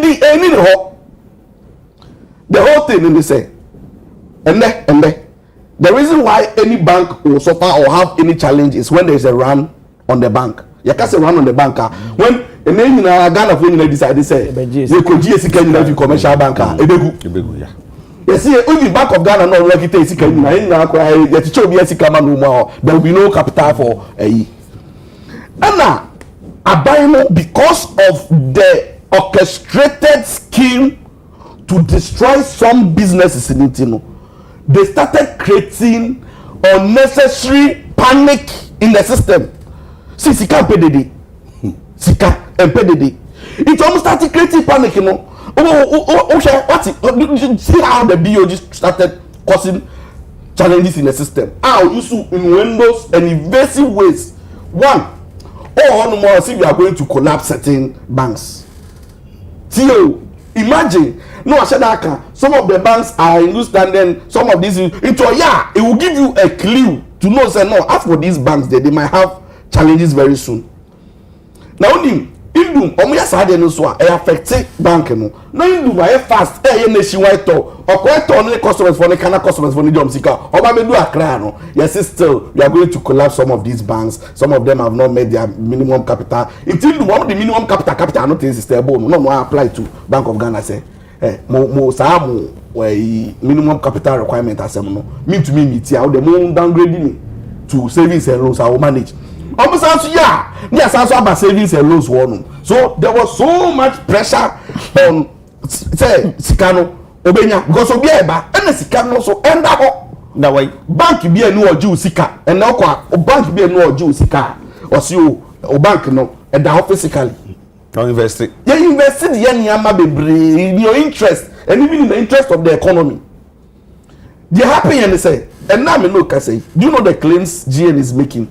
I buying Denica billions of cedis. You can ask some of these contractors and even these government agencies. Say you see your mobilization fee, amount of contractor.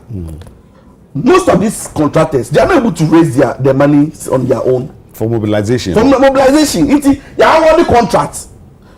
To me, so GN decided here say or be making effort to say or be supporting some of these contractors. It's idea omo beje bosia eno GN ho e dey akwaya aban adwuma aban adwuma and no contract with GN say we contract na sa payment terms no joint it's GN and the contractor will be to ama GN and the sikani nyina wo aban chest mu honum aban we buy no or see aban we o misro enya aban we meka MPP aban buy disclaimer serious ena instead say o metia contractors ka na tia bank nika na o maye liquid no they decide they say ye tia contractors for no eka meanwhile no and you know what now we challenge and no commission auditors so mo ko hwehwe sampa even claims na o claim say ye de nika ni sika wa ha no ampa na and auditors for your report o mo ko he no yes ampa sika no aban de sa contractors for we eka o mo say sisa no pe na avide aban sisa a shifty go post say there be enya won na sisi ano ye de wo ka ye de contractors ka tio wo ye de wo bank ne ka ye de contractors ka so you the bank you know go and look for your money from the contractors for no so ba ho no mu a o mu sanka o mu sika internet say but me yes me yan traffic ni wa ha wo ye GN bank and that's me GN bank and na wo ba fusedi donk your contractor aban and na ma contract and na wo ni sika do be ye adwuma ni so ba gi sika wo ba me chen abaje contract no sika wo me chen sabe de contract na ben tua me ka na o ha enti se me di sika na ma wo na wo akokọ adwuma no wo kokọ gi sika no wo aban chen na de betua me no aban se oni bi me nso a me di sika na ma wo nso no aban se oni me se mo ka bi wo ho a me maji wo wo chen me wa sanka ma de ma wo a anka wo betu de ma me so me ho ahe ha me yes but even terms of agreement anytime omo be you know government na kasa na ono all of a sudden pretend dey say onim we no odo so ka ho it is karamu jama contract administrator of the ma bank no your friend bank guarantee ono so no ma sika no ka che aban say me man sika o so you know say at every point be at every stage be no omo monitor progress of work private sector na monitor no because on any sika na come to when the one year adwuma na aban so ntua no it will monitor udu a no akọ raise certificate no da betua and almost said that estave bank no of sika no it ndum no dey tia or downgrade ya quickly no say after all what say minimum capital no 400 million 100 million and onu no nyaaye it no sa service alone do be manage na che 1 year 2000 years kura mo ka mo de no betua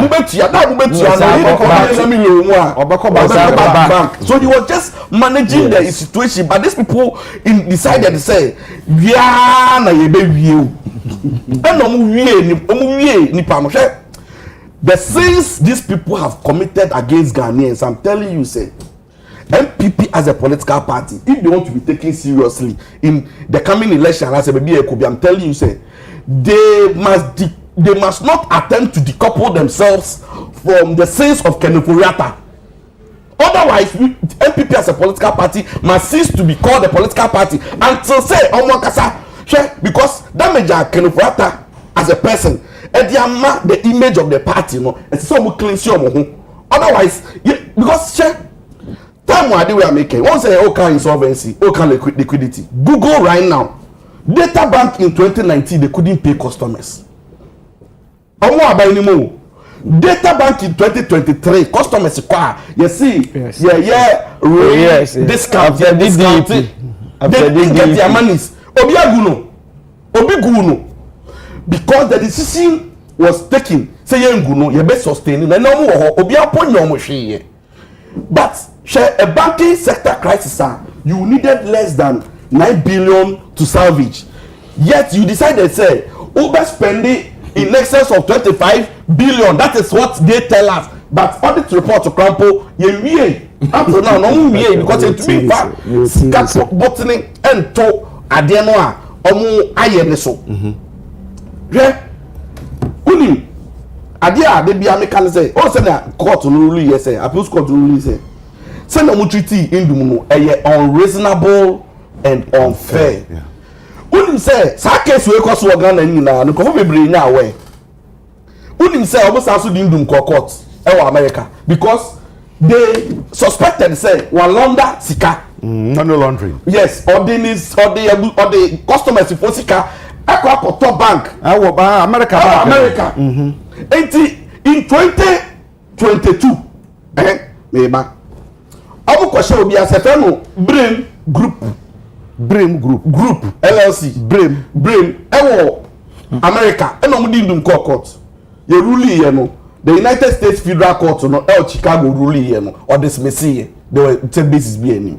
And that no cause only date of hand over US Bank Indu. The bank was going under a struggle. Unim send that no cause bank na suffer as one of the black people's banks near and then it is one of the leading banks in US. Imagine say nipa we ni management ni hwe yesi wasa US what we could use our grono ho no. It's a Bremu Group Incorporated or limited for no. Echo say America ho say yeah Google wo mo hwe na bank na so America for sumase no o ma ye to indum na ye owner because bank na US now indum na ye owner. Yeah. And as ever say or a major shareholder. It's almost say hwe ni sika ni baby scan fee ya. Na me ebi chiremu ye so oboaboa Ghana for sika no GN bank. No the customer see there. Na tie mi bisa o. Hwe na ye ti hey. But are we using the same time? Oh, the time they no problem. And now yet hey. Nana Kwabena, ubetumi afa $200,000 ese kutukum da fa airport. Debbie. Anything above 2,000 never stop. Never stop you. On the fine. And now transaction ben pa na obey international IFA Swift for approval. Tell me, sikabi anyone who ubetumi and even Alibaba mpo you thought they want to mean bypass system no. It on the fine. It is a challenge BOG for so omuni basis, omuni evidence. See you and I send autonomy. Ghana you manufacture condition. You manufacture generator. The power clan you man no oko branches are going generators for you cry. And then of cry. So omu yes ade we nyina Unim say Omaswa, Unim say Noko Liberia, one of the biggest banks in Liberia, GN Bank. Unim say one of the biggest radio stations in Liberia, GN. Even the biggest hotel. Unim say they went after Indum again, Liberia. Yes, sir. Kenufriata. The time money Indum compete. International Bank of Liberia, Kenufriata. On a major shareholder, my board chairman. Ena, omukoye ya, ena onu we kana no CEO no. Yakoye no ende or a current governor of the Central Bank of Liberia. And omudi eno so start to see papa iso. Ntata. Na me nkwa na fefi. So all these things we no mu nyina. Na say adwene say bank na dey begu na na say. Tie. Ade na omo ye. Obi at TV so I'm a lot of speculation with no basis and you've allowed which one? And I'm share brim for which never even prove me. So wo bibi a obeka mema okwan ma waka. I'm surprised. So enye no kwese okokot. Omo de go okot enye no kwese okokot. Any for the question na chi. And two person be admit it. Any for the question na chi. That make catch all omo na chi. This is a TV. Anyway, you proceed. So Agya Kwabena Sansem we na ye keka no. She damage I dey aye grofo. See me sorry one day o. Ekwa adwuma as a manager. As a customer. Ekwa back home with nothing. Like my dad sorry madress akokrom se me kwa adwuma. Me baba ka me ni adwuma me ni sika me ni hwe. Agya Kwabena. This is the story of me, myself, and many other Ghanaians are almost of fire. And the data, all the data, all the commercial banks are operating, traditional banks are operating. But GN operating bia, you collapse in bia, you replace it with any other financial institution that provide service. Oko Windana, border town. Oko Pusiga, bank bedo. Wouldn't say 20,000 of government workers are now on rural communities in Ninano, salaries no banking in Ninano, through GN. When you see a collapse GN bank, more than 15,000 of them seek immediate transfer. Because what it means in financial transaction in business and man is comfort in the okay. It wasn't going to be possible to say, Obi the fee, never say, Willembele, and Asisala, no about in the salary bar, no about wa. As our baby, and to me, yes, freedom, financial freedom. No, Nanyama will na akoso. Iti, so in some bia a course. In the case of GN, Dr. Ndi Momon and Dini, and a receiver, she receive and send. Niama yashe, amano, say.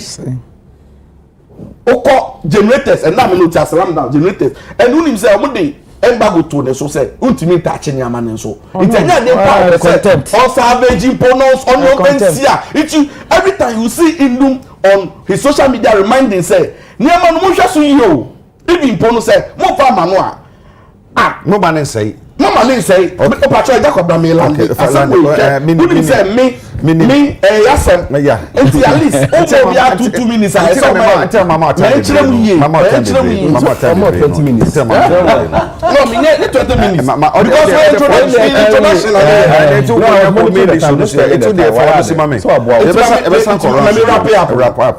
let me wrap up America nyina ne say asem we ya keke nyina nipa na adi bone nipa na edi Ghana nyam because say uyi Indum kwa case no e de to nchen.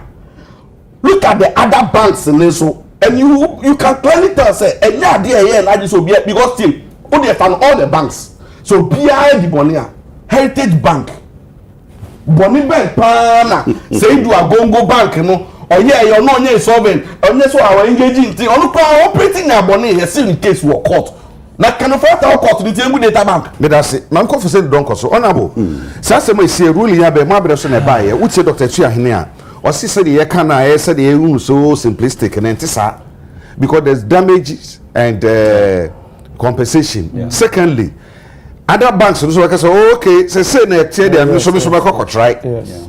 For the record, that's what the court said. The court has not awarded any damages, so that was the wrong information. The court has not said that. The court only for as some kind say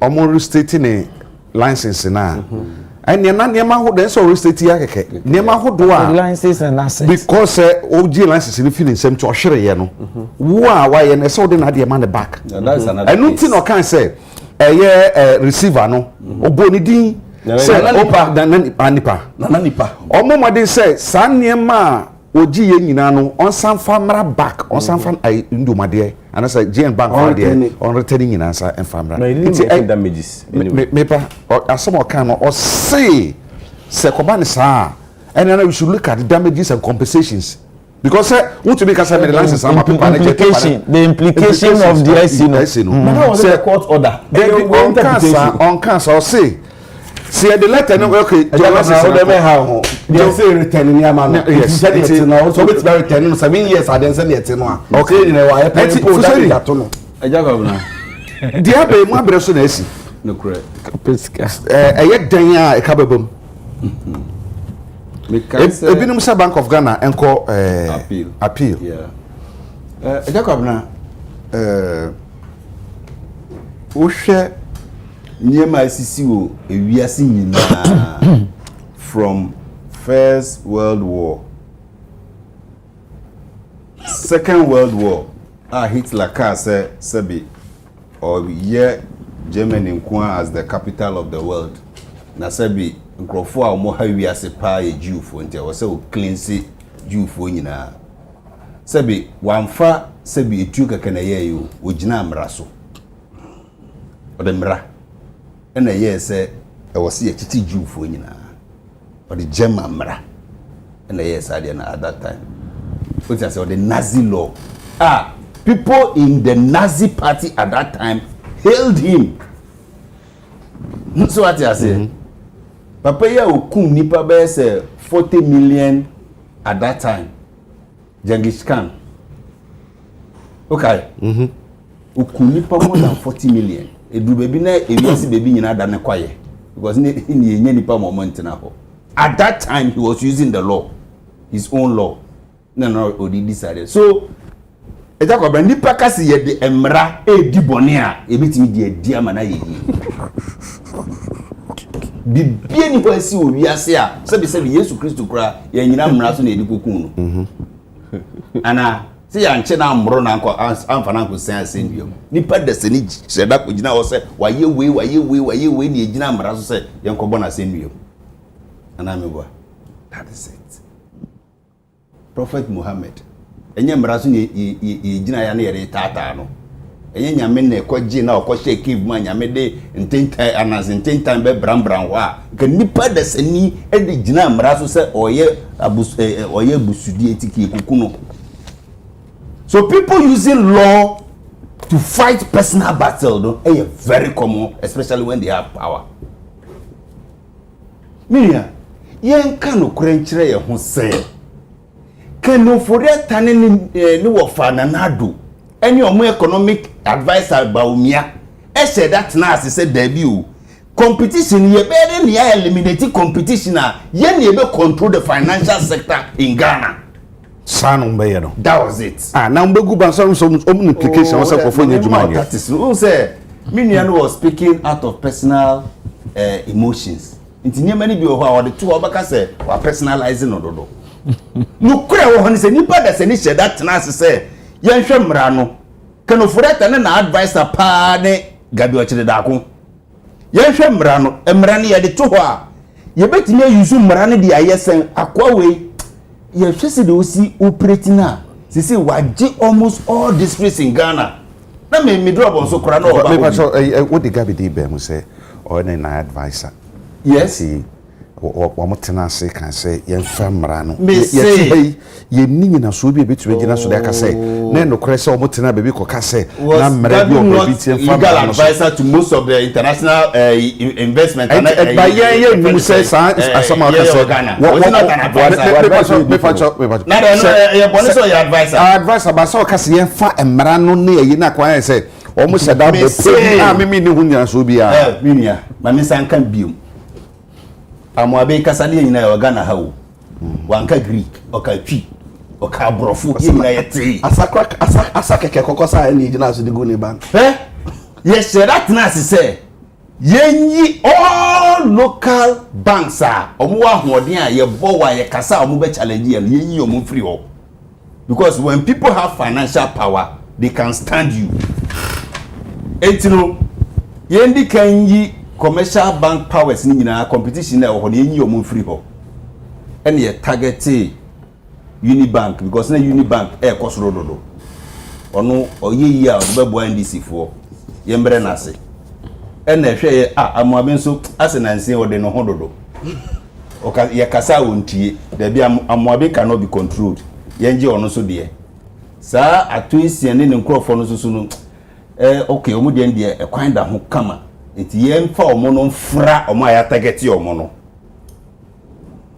akwa we indum de ye twa no ho ahia ye nya no okay ene 120 million na ye say capital adequacy na what's a wunya as a reserve as a commercial bank no yim pejam it ka wodi fi 120 kura na we no 100% say ka be 240 million ana was it billion or million it ka dey raise 100% na ka say bank bia person we commercial bank there ye do capital adequacy dey call 240 million and now say we three more than Kurafa 300 million because na 120 million and no ye NDC kura ye kona ye page amunu no uba 2017 na say me mamo afi ba ko obi am page na dey ko 400 million Agya Kwabena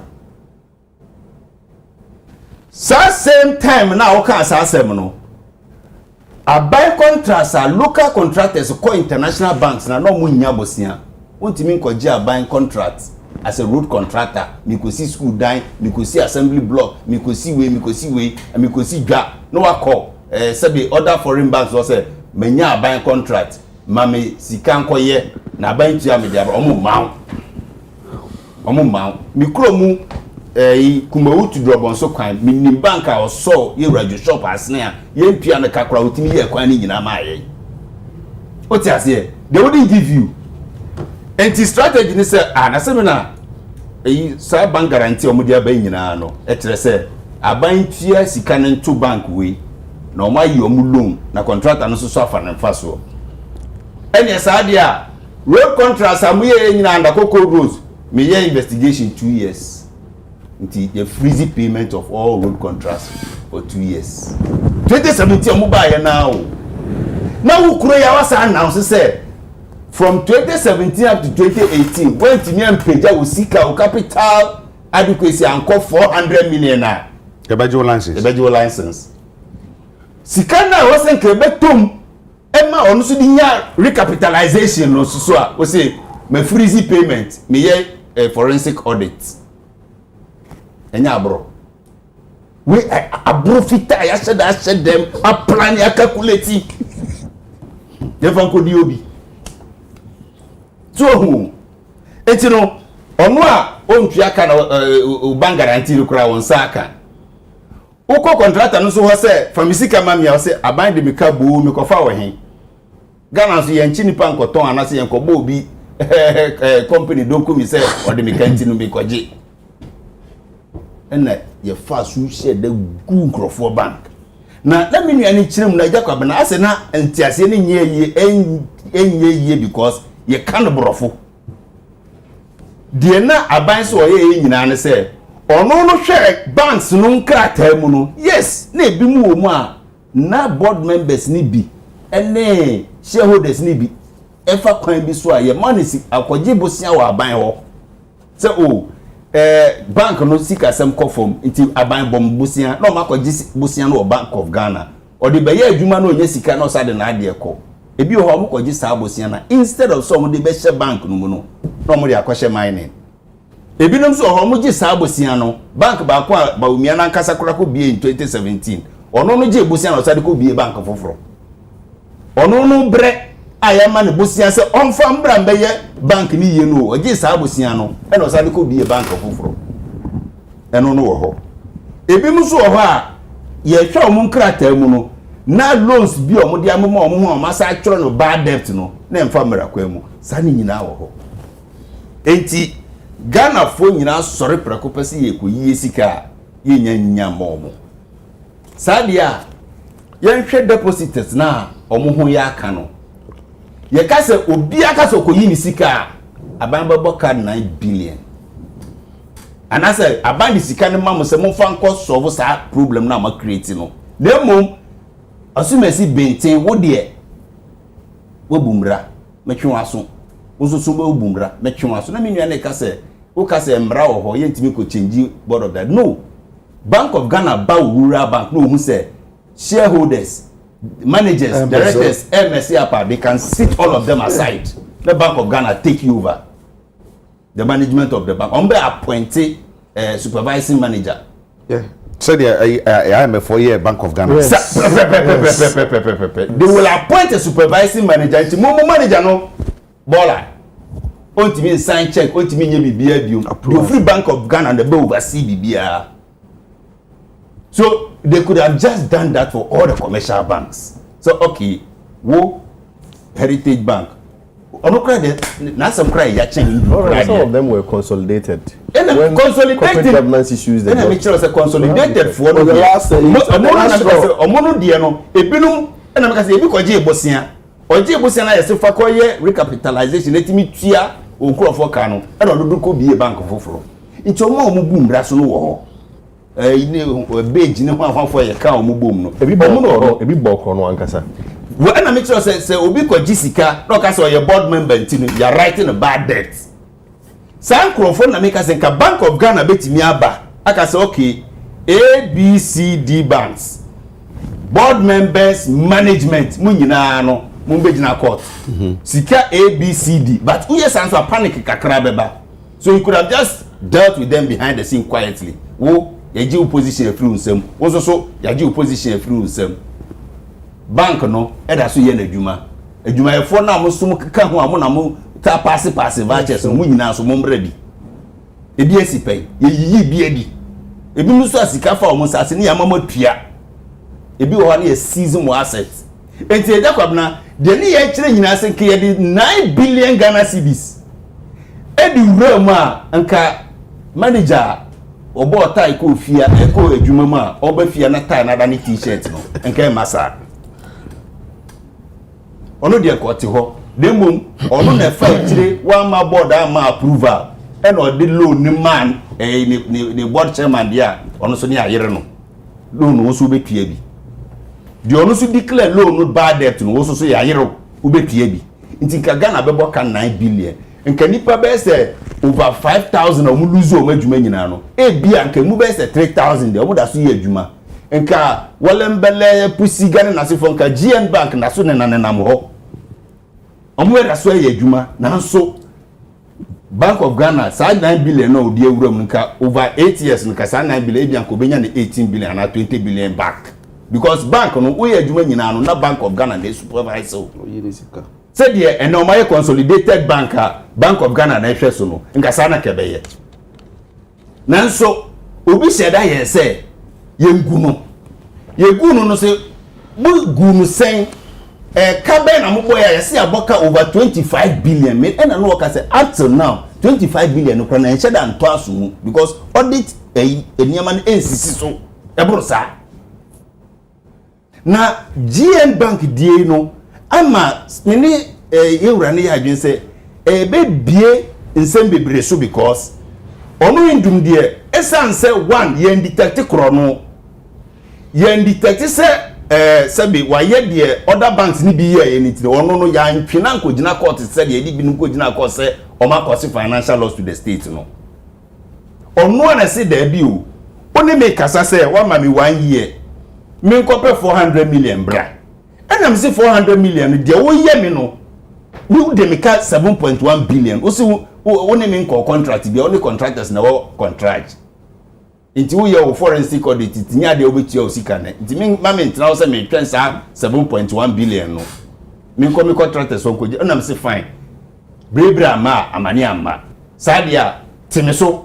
na fa me bra service alone o mo category no eno no de me wo say sika ne da ho so hu na nka no de me fa manage me ho a nyame ya adom na ija adwempa ba otiri no aka so obetua contract ne ka anya de amodi misika bebre me ye de ne ba service and loan so a ye se da bi the way a service and loans nso bo omo bra no akoyi we say as on so ya suspect obi akwaji ni sika na boom nkofo rashi se akwaji sika nso a sika no enna ho untimi nye sika ne ma omo de ne license nso ya age enti ho na hundum si da bi na nipa bone se na mo pese mu ni midi enti no court na me kai se okọ Yera John Mahama ho in 2024 said odi niema no ko kire no Yera ka sembi so sebi media senyame ya adom na Ghana fo mama kwanya na me ba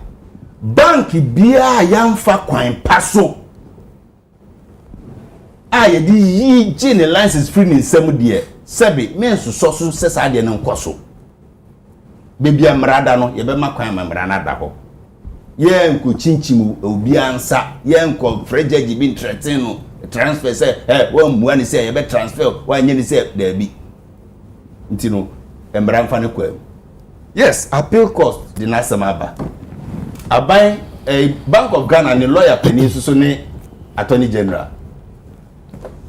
Bank of Ghana board of governors no so president appointing ni pakoso and the only appeal we can make is that said ye be ya Ghana for nipa be say 3,000 be say nya o madwuma ntino don't appeal the case maybe they can me nko anka ma aban appeal bi Bank of Ghana nje mu nanso o ka se bi ma me yem sa hye mi say no bre ntina o hia ndu mo nkasa bebre no davi o de ma ne nsanka ne license nwie ne nsaka ya okotwa damages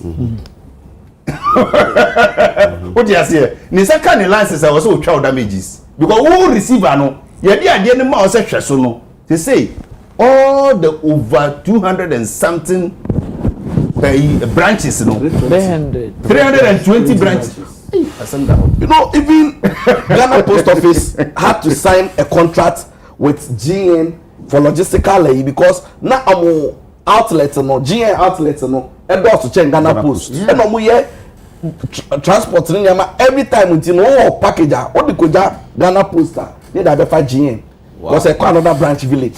Na I drop you hama. Me fear say and say say damages no ebe ko receiver no ho receiver no so e ko no ho no so be say aban ho say wona ode ma mi o wona ode ma mi ntine say aban na de sense so it means say aban so okotwa damages of properties are ya running it down for the past 7 years ne ma say because I was starting operations or be starting operations so minia e ya bro ni be me dance ya bro pa ye de 2 minutes bi beba afi yakọ good I so set na ma be sema because the second topic in here kwesi story na opese kan wa pa name story fa o mani abre wo ho penti epese nya abre ma am no story do da bi o se mo mani abre wo ho pa aha enti ya nhwe o ka se mi se ya consolidate banks ni bi na ye hwe menye bone a why do consolidate me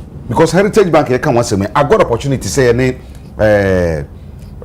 Alhaji Senda Gungo ye in interview ama ne kan ne nsem nyina on the na ye mafia yes and na ye ne owura ma be so di nkomo ama ma be so kan say o wa kan say o mo de me license beba me ochina ama mu di nkomo kra ma ye yi okokukuru ntumi anadwo no mfre ne ba friend say the ba friend o gym okokukuru ntumi na ba friend say papa ye license ne revoke ko say na say me no akasa so mo de ba ma na kasa no enti ye hwe se odipa ne nya bone why do consolidate ye wie ne kra no consolidated one na kra kasa no jana na so pintin a sense ye kasa no wo mo a depositors bi do na ensanko buska say go codes security mama bepim ne on sent to me what's the way forward 3 minutes okay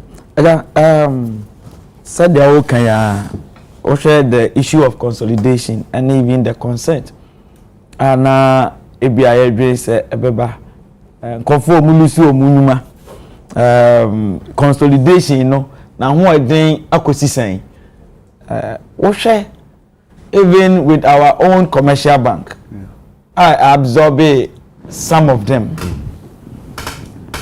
baby branches be be or na say so mu close because na ehun hia emma commercial bank. Remember say the banks now na the individual banks no more plan how dey your money they had their own business plan said the target group no more person more target ebia sa target group no enye Ghana Commercial Bank target group until most of the branches no omo anye ho adwuma biem were abandoned even though omo consolidate all right we CBG by then the growth na Unibank a movie because okay CBG who CBG who Unibank I don't remember what said the other missing your personal attachment to CBG because of Adjumanti and at the end of the consolidation you know say can we be proud of Consolidated Bank even compared to Unibank alone but Agya Kwabena asema ehiame ya one discussion and I always say Adia make me very disappointed in the ruling government if you do 2028 na omonye enwohwe is the auditing of banking sector cleanup. I wish you say maybe a personal project we said who promote stopping of the illegal mining. So more the banking sector cleanup. The 21 to 25 billion na ye kan no. E ye kan na ya be kan. Yeah. Ya kan wie. Agya Kwabena say 25 billion ampa. It means that 25 billion was in somebody's pocket. Men kan MPP. The shareholders no na wo mu botom. Yakwaji ana. Enti does that mean say set na sorry na ma bie bank bi na yemfa ne say midi nkrofo sika ampa aban say ko wedding nkrofo sika we de ko na me mekwa akopɛ bosia na ma ba betua IMF loan na ekokwaji ye na esen at that time Agya Kwabena sika Ghana hia e de ye mpontuo you see sika aban we hia e de ye big push sika omuhia e de continue the agenda 111 sika omuhia e de 24-hour market no if say ora e wo dwumadie di a e beboa na Attorney General with finance and the Bank of Ghana yenye a proper not just an auditing a forensic audit e befa baby so obi we ka bi e bebo no baby e bi akodi bia no ya ji ade ese ya ji ade wa wo ye bone ama won so bank ye gu no ajapade a wo ene e generation ajapade akura na ye ntumi nya o man no na ni obi ape bia wa ba be ye it Agya Kwabena the auditing question ni agene sir I mean you see we create an impression say a bank could have used 9 billion to save the bank or the 25 billion and we run that simplistic analogy. Unfortunately, you even get banking experts in the banking consultants also running the analogy. Say if I say 10 banks in the go year, they create an impression say the 25 billion the banking sector cleanup and there was among those 10 banks. We are not talking about the banks in question in the go, you know. The 25 billion. So OTA Governor this and then of course I'm not a spokesperson, but I mean we can borrow that some more kind. Yeah.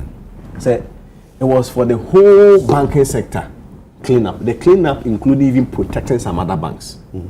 From rural banks, commercial banks, banks are free like from Kitoma that banks so let me put it in this way. I say I don't know how they 25 billion 10 banks. You could have used 9 billion to save it. But that is not the conversation. It's a wrong narrative. The 25 billion went to the whole sector. Not only the no problem But what minimum said the 25 billion banks including even the existing banks and also consolidated recapitalize so when they create an impression say oh wait to be the 9 billion wait to be 9 billion 25 billion go now it doesn't add up. I didn't say almost the banks in Massa banks no woman you free mono one chain. I don't know one more says can you farm out young pay when you're not good, very good question. We want booster question. Because not all of them could survive the cleanup. You know, as part of the cleanup, that 25 billion out there, some could survive, some could not survive it. Into how we but look, I'm ending so my 2 minutes. You see, we create an impression as though there was no problem. First, no, now person about one. All you needed to do is say, "Ubechitu, no ako bank, no ako fat deposit sika. Oka azo everybody will be an afom. No ako omo in saving. No ako you musica now the CCTV cameras say, "Oh, you na mukwa mo tutuko." That was first how we are banks. It got to a time in Ghana before I ever power no. The next question say, all you needed to we are bank to steal a bank, and they say create a system to steal it yourself, and that was what we prevented. So Konfo became so sentimental about it. I'm not saying that was in every case be assigned here. I mean he made a very strong persuasive argument, except some of the speculations some way founded. I would say, that couldn't even be and the question them. Like what say here now we question because according the horizon of the Unibank, you go where the funded the show, say they are going to me metia babin. Kofi Amabe metino. I mean he's one fantastic guy. Yeah, I've always admired him for his courage. Especially even post the bank in here day, how he's conducted himself. Maintain a full interview, and one of them he doesn't run away from infractions. Ojitum say no more bank near not worries about that. Ojitum, I was a friend to one of his managers, and I mean I do not have his permission to quote him, but one of the I was say. There was at a point of a board meeting, he even advised the CEO, say, "Quite more fast, normal bank in the collapse." So no two ways about it. Said there was something fundamentally wrong. Okay. As to how you go about it, it's completely different thing. But don't let us get an impression. Say, I say, you create a bank and steal the bank. Now in your private life and becomes rich. And who was the government in first class? In the name of say, Uncle Fonya Jumanye. Blackmail. It was a blackmail. And I'm worried about my face. They create an impression. Say, oh, it was first of all, it was Muhammad's promise. So obey. And then one time on that court, and I say, Muhammad no here. All you need to do is that Attorney General is representing Bank of Ghana. All Attorney General has to come and do is say, oh, file process, he doesn't come and oppose. Or he makes a weak submission, and they will rule for him. The political image, the political climate, create an impression. Some call for more area. Or we are before. Who doesn't know the politics? That is why Attorney General will come and file a weak case. For some years, so you can say, you bet you Sudia, GN Bank say, oh no. Some Mokafa the other banks, no, no, can be. Heritage Bank say, Sansa Mokafan Crofon, may be. It's all the thing, maybe can be no, what do you ever come over report to the Cairo? There may cano a near quarter some the can see. Bank, no, Heritage Bank, Sir Mismanagement in Asafono, was it on Kamubi? GN Bank says Sir Mismanagement in Asafono. Or no, so I'm with you or no, so and come on. Until I didn't know you're coming in. I don't know. So, Bank of Ghana. Sabre cut out the buy to justify decisions on making here. What's the bank going to go no? Some of them almost consolidate. Maybe so almost take you over any other. They are no who say go a certain beyond threshold no more they go no. Okay, reasons for the buyer or ascribe will be our reasons here dead man. GN or the man, capital of the man, sovereign of the man, heritage of the man. Or try the country in respect of GN and the current situation, the court one can say Bank of Ghana as more. That's what I want Ghanaians to be clear with. Okay. Court to say the process, it was a matter of procedure. I say it was not fair and unreasonable. So it's like a likely said judgment, the written judgment. On the basis of principle of natural justice. Okay. So, for Muslim, you say, never quite more far so tear and I'm no can was selling. That's how I so. Doesn't mean so man. So let's strike the balance. Divide 2 minutes. Now, you man about 2 minutes and you call a Minya kwesi, this or try or can or forsake. By intention, you can about we back what take them how manager be fit t-shirt.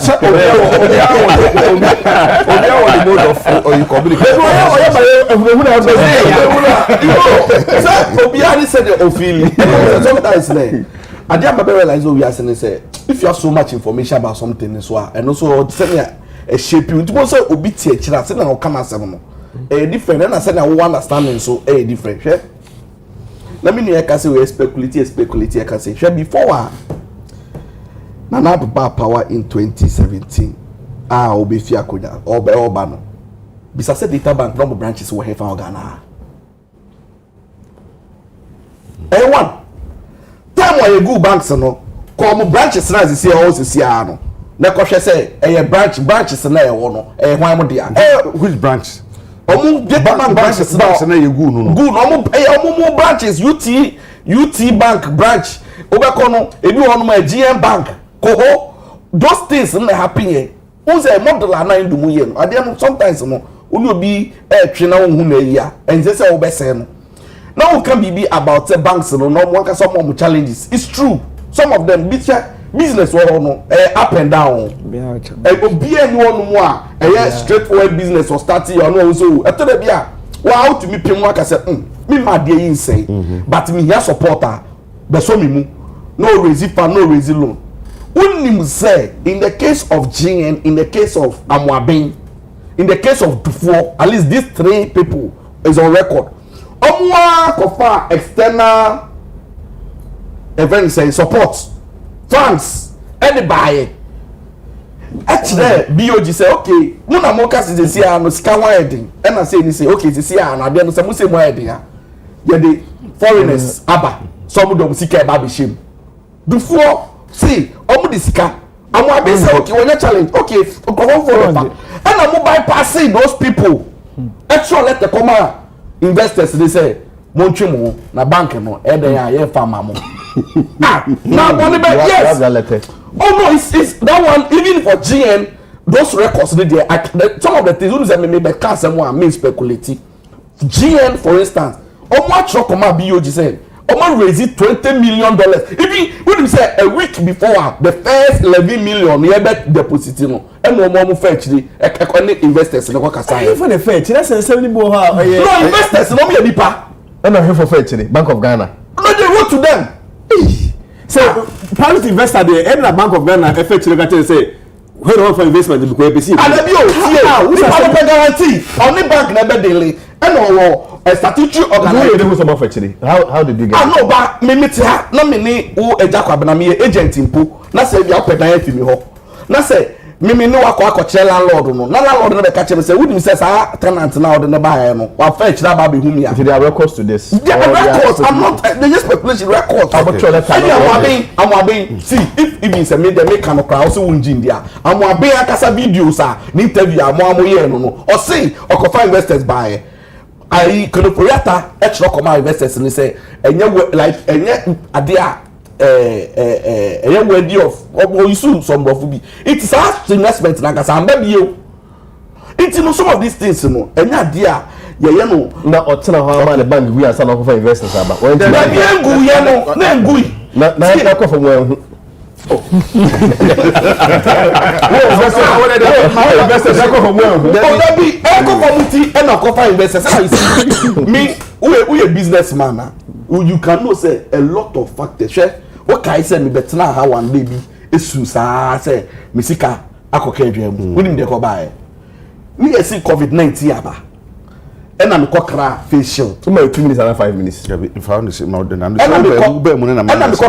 face shield 100,000 now already me the 30,000 aba me nya ho sika tam na me say a business fine ɛna me kɔkra face shield no by more kro no grass me di ba no na WHO issue statement say face shield ni kwaro osha is not enough to protect you against the virus.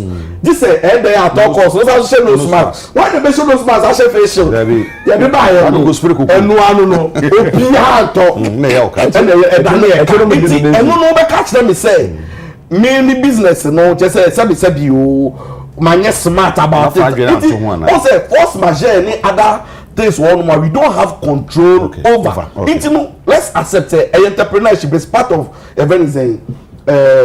Okojomu a say Jode ahwede ebe fie no once na so ba e ba bon me da fuseni asem we ni na ka be no betra ha Agya Kwabena okro wa kabiye let me pe for bi me say de omudi ye indum no se do agogo ti a ono so nko court ono kra de na ya chen bibia adan a ye hwehwe cocoa board epuni nsem no epuni nsem no ye hu se our award so our contract as a private business, not Heritage Bank. When our offer we decide to buy and I say cocoa fertilizer when our offer buy and Heritage Bank. Essence we shareholder our Heritage Bank enti ye guno questionable capital source. Imagine enti ena bi nyane bisa say enti ene ya obi say on the Ghana cross say woni ye to nkwanta wa pai on ba Ghana bi no ada na bank bi da so ye adwuma bank na ye kwaji busia bia na ye transactional advisor no ada no da so ye adwuma questionable capital source. Agya Kwabena I say papa na ena na mi nuane ka say asem no kan na onamfufuo bi ti say kolisaduma ko mensa no ne kwasi kwati wo ho ntino unhu se de obeka no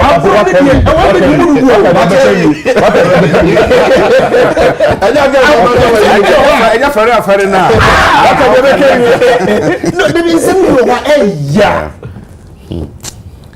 because come no omu consolidated banks ni bi no then there were other commercial banks in front of mu ka de enye o Prudential mo bi din eya no you see some of the things everybody knows obi o banking sector NIB but the question na kojo me da say ye fancy ya na nkwansa foforo so say me say eya bro kwasi no mani abre papa kwasi mani abre se ya chete mu nkrofo ya chete mu nkrofo ti my heritage and part one reason I said I could no kwa the licensing process concerns about beneficial owners and shareholders it was failure to meet the new Ghana it was questionable capital source. Fit and proper capital. Yeah, there are about 6 reasons. Questionable fit and proper failure to meet new capital requirements and any governance issues e common be dia mana kwachiri kwasi mo see ya the member started na ya sa ko ya me sasa de message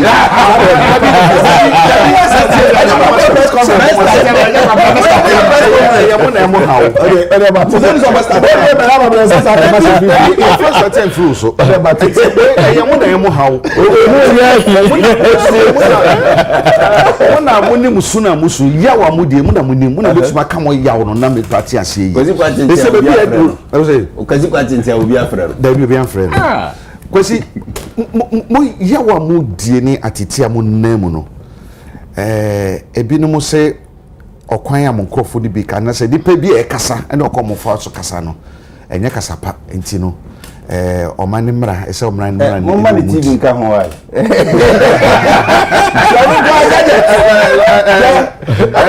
laptops me post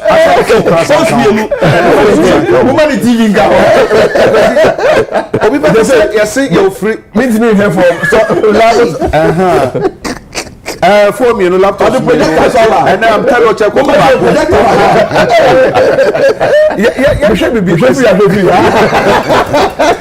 you should be you see freedom of expression freedom of speech what does it mean you can say freedom of expression for freedom of speech den na kire na ye fan toto and somewhere sin krophobia ka no nti ya to nsade afro mu ede binom akoko gina asene bia ne remedy binom na asefo no dey bisa say ensem binom kan does it fall under freedom of speech or freedom of expression woni bibi it sense say wona e wasem nti no kwasi mama 10 minutes 10 de why are they Agya Kwabena I mean me metena hanga say me MPP ni nsem akoso nti no said you my fidelity to the law no metro atwene your freedom of expression the constitution name be a friend of fundamental human rights we heard from article 12 for corner so nipa bia no mebi wo ha oba de sisi mu ni oman ni na crash ase no some right be accrued to you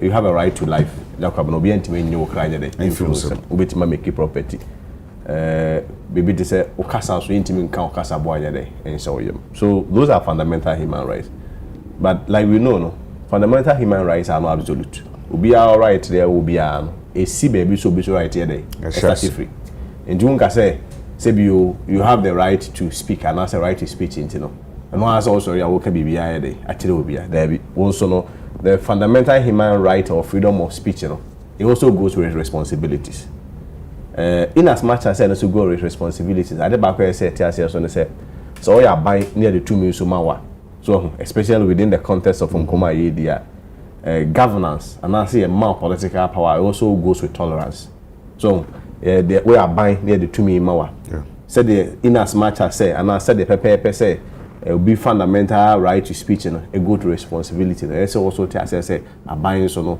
the power and I say to me the amount also limit and also limit no so the tolerance tini bibia ana e was buy or reacted to but Agya Kwabena let me also state emphatically say matter say there has been argument say section 208 of the act 29 I criminalize it certain court transfers and publications but then go for court say a bad law you for me I disagree I feel say there should be a limit to the obi etimi there and into the LGBT who say who say nipa nsise ye no sebio ye nyina editum say we near there you cannot tell me say oh fundamental human right to speech speech you know sebio no pay bia no there waka I have seen some comments and the metike moba me drew nipa me pack and I say a rabba for say President Mahama kun Mills okunwe na we say kunkrofo said so be bi I mean completely but maybe can say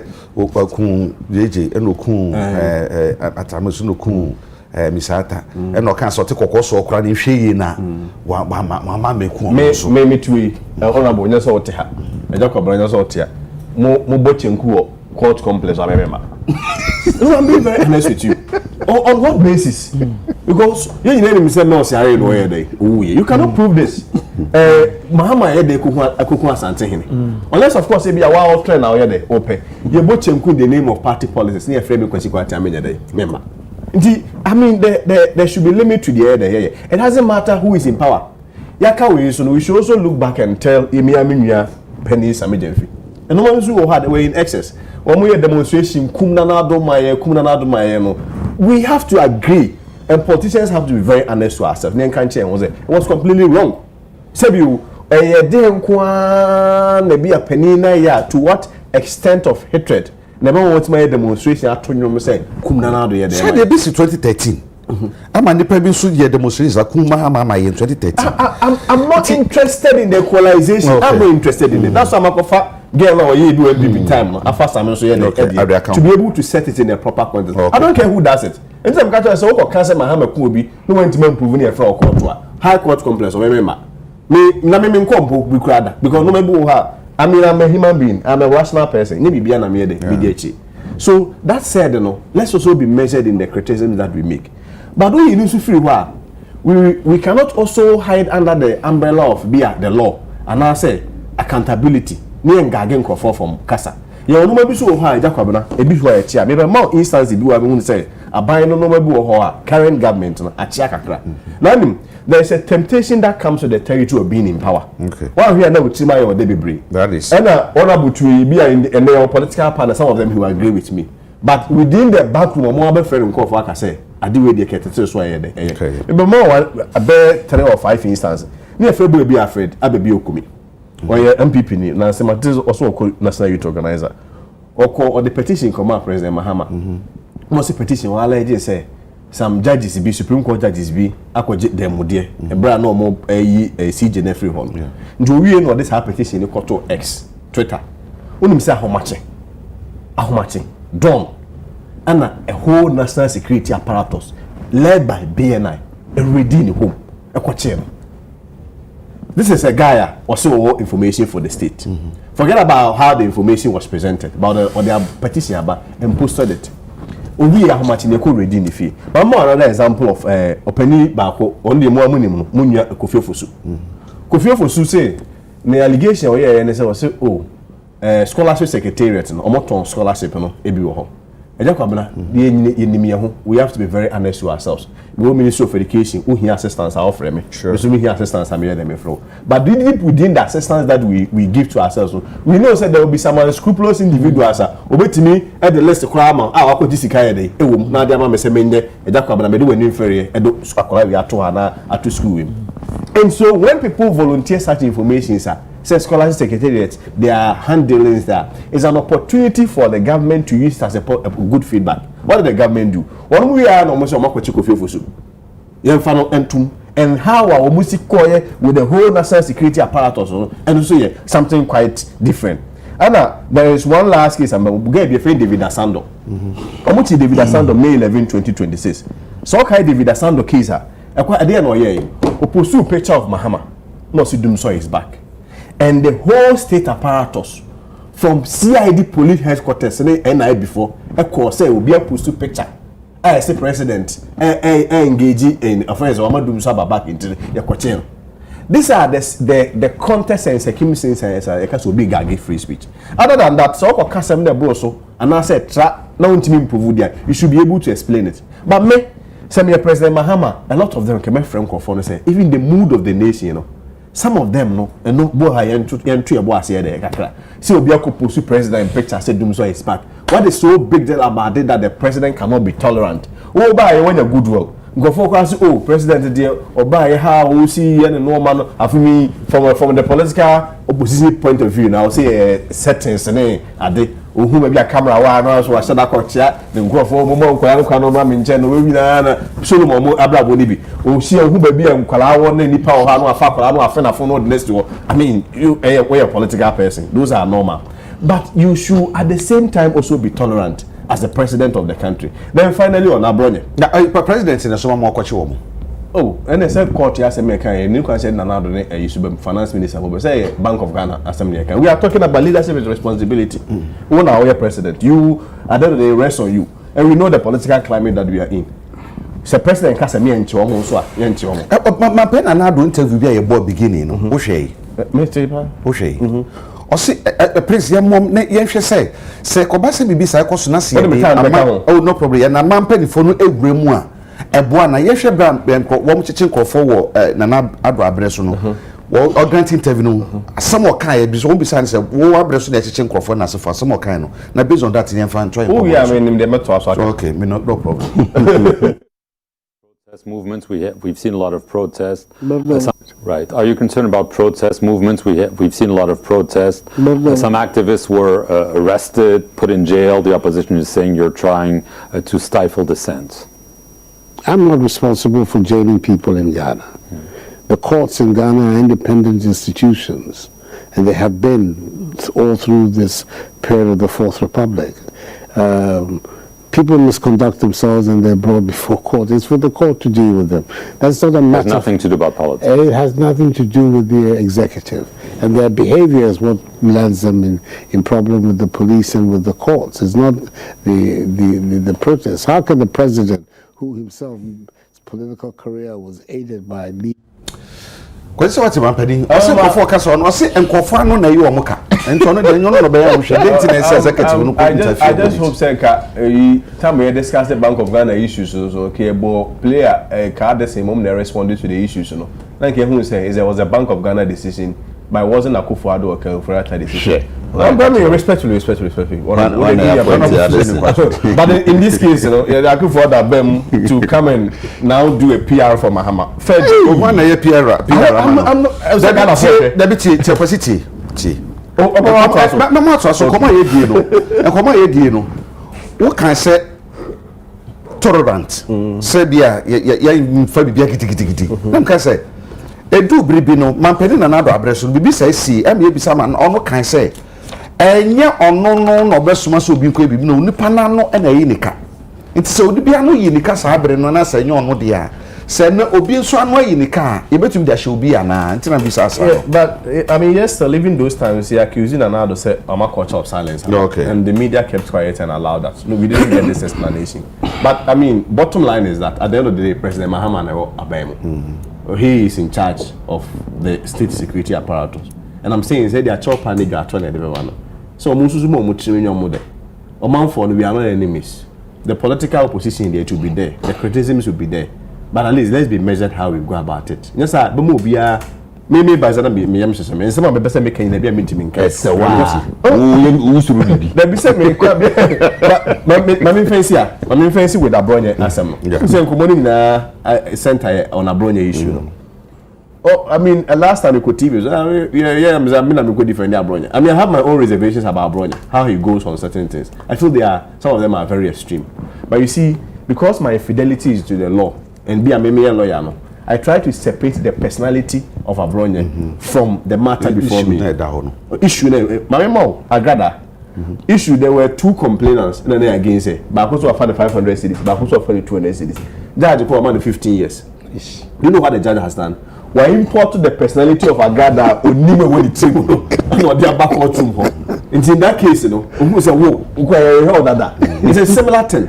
Abronia might have said worse things. What I say. But within the present circumstance, what come before you, look at the facts before you. And then what come? Bail, you can't bail once somebody apply for bail. And I'm happy, my more a deputy agent Abaso. Or course, and I'm a filing for bail application while oppose you. Because bail is a fundamental human right to freedom. And the Constitution is very clear. Article 19 says every accused person be honest shall be presumed innocent until proven guilty. Yeah. You're innocent. But listen to the judgment of the court, what the judge said. He said the court is of the view that when granted bail, the accused will commit further offenses. And the interesting keyword here is will commit. Okay, even Section 96(5) of C, of the Criminal Procedure Act, Act 13 in the Krana. Also, circumstances are will be bail, and yes, we are sure said the person may commit a further offense. May say but in this case, judge or not has even gone beyond what the statute requires, and then use will. Before I say the may not the will, but also obey. Okay. Now before I say obey, this is your no, but the judge is not in a position to do that. I'm saying he's not in a position to say that. But citing cases say, you see, the judge will cite all the cases, but you see, even the section says that you have to show the judge the reason of the court will have to be say the person may. The moment you use will, then means you have a predetermined mindset. In the medical can say this is a judge which appears say we import the personality of Abronia. The net facts of the matter no. I just say be a why be near Barney's court, no some could be yes, I know. But I'm saying say why be that is the why be pen, right? But as soon as you find the why be pen then you've gone beyond the facts before you, and you've made a predetermined mindset. You see, the may say what the facts there on wash into not sure, but we'll bet my day. But already also obey it will not buy on will no because it should have been made. It should have been made. And not they will. Okay, I will say why you pick this and the judge will turn fuck one what you say woman obey to me and also obey it. Also obey. And now because obey this is all you and also judge and now that prove case no. What any we are better. And see when the judge dances are completely wrong in law. Okay. And of course there are two you can go for appeal or say the music and if a judge is incompetent based on your constitution what the cut out come offense chief justice and the chief justice from the ruling there it was an error in law. I don't you see I'm a law and ethics or university game part. I measured on the words I choose against a judge. say be incompetent and other. I mean, that's the petition before the Chief Justice. He has to make that determination. And the Chief Justice said, minority, I walk out, you know. Oh, so if you Agya Kwabena say Chief Justice here, we will be that bridge.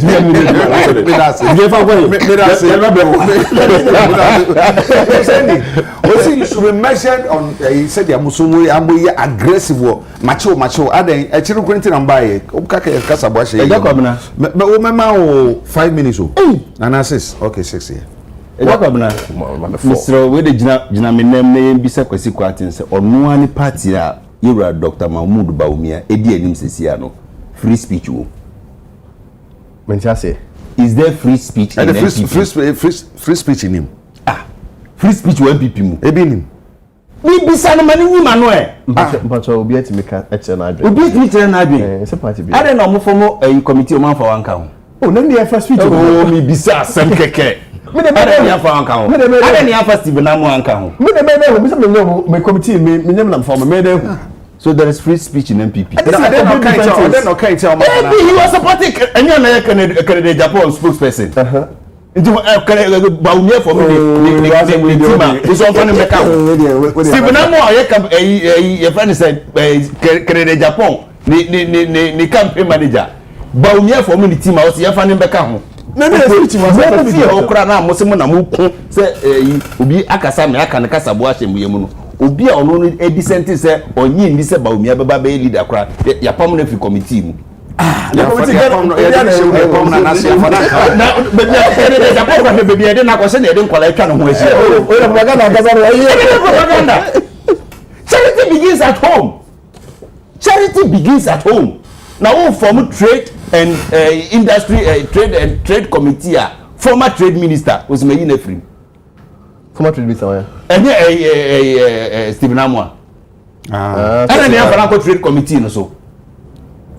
Listen, and we speech as me. Oh, na ye dey. Enye kasa o kasa tia ba o mianti na yi na free. Enye dey akofa. Enye mianti a. Bravo. Ozi ko se do kra ya o. We bi o dey akofa. Wasa so ya. Agya Kwabena. Fuzeni. Ena me chro enra me posti ade bia me nua bi e chro on page. Ena me highlight yes o. We dey Manase Ezure yesre no. Onye sa experiment no my US. I'm say me kan bibi sa. Aha, o de so US ho. O chra de ya man scholarship kama. O de US ho na ohun sim hu na Kwabena Trump o di oyira no. Wa o de ni abesa ye nyina o de o chro ho. Esem na abayo na chro ya o se Mahama ma free speech in Koso Ghana on true being tia Kwabena Trump my when you Kwabena ya o de Kwaku Trump you can say be kwasi me body kwasi je o de me fa o de on true bibisa emfa Kwaku Trump ho say America na the mother of free speech and o de on true be on the Facebook or entia Kwaku Trump ni ehwe you dey on truck keke say o choro na America fo nyina boy ensem na Ghana fo so ye beti na senia pa na chew. Yeah, there is a difference between free speech and criminal speech. America do mo friend hate speech. Hate speech, yeah. What you say? Na MPP mu say no pani ni. Frankachero. There is no leader in MPP now. Leaders who? Who is the leader? Who has some come as some issues MPP? There is no leader. It is a speech. I say kwan ben ye be fa so a ye betimi aye campaign. It will be our position bia no. Wan ko gina Bawumia enima ye nto mawo. Die be na obeya obetimi anya Bawumia attention. Ko didi o mampani ata, wo didi o mampani atam. Wo keka nsembe hu a na police be chewa. Bawumia mba Justin Kodua beba Justin Kodua mba Afenyo Markets be press conference abudi. Afenyo Markets anya press conference Jombo du beba ho. Jombo bape why popular we win elections. Campaign strategy when people must say. Na se ga no mo che no nko election bia o. Odobu hu so bo akogina. Che bia bo so bo akogina. Abronye MPP for say Bono region once upon a time na MPP stronghold na 5-1 o.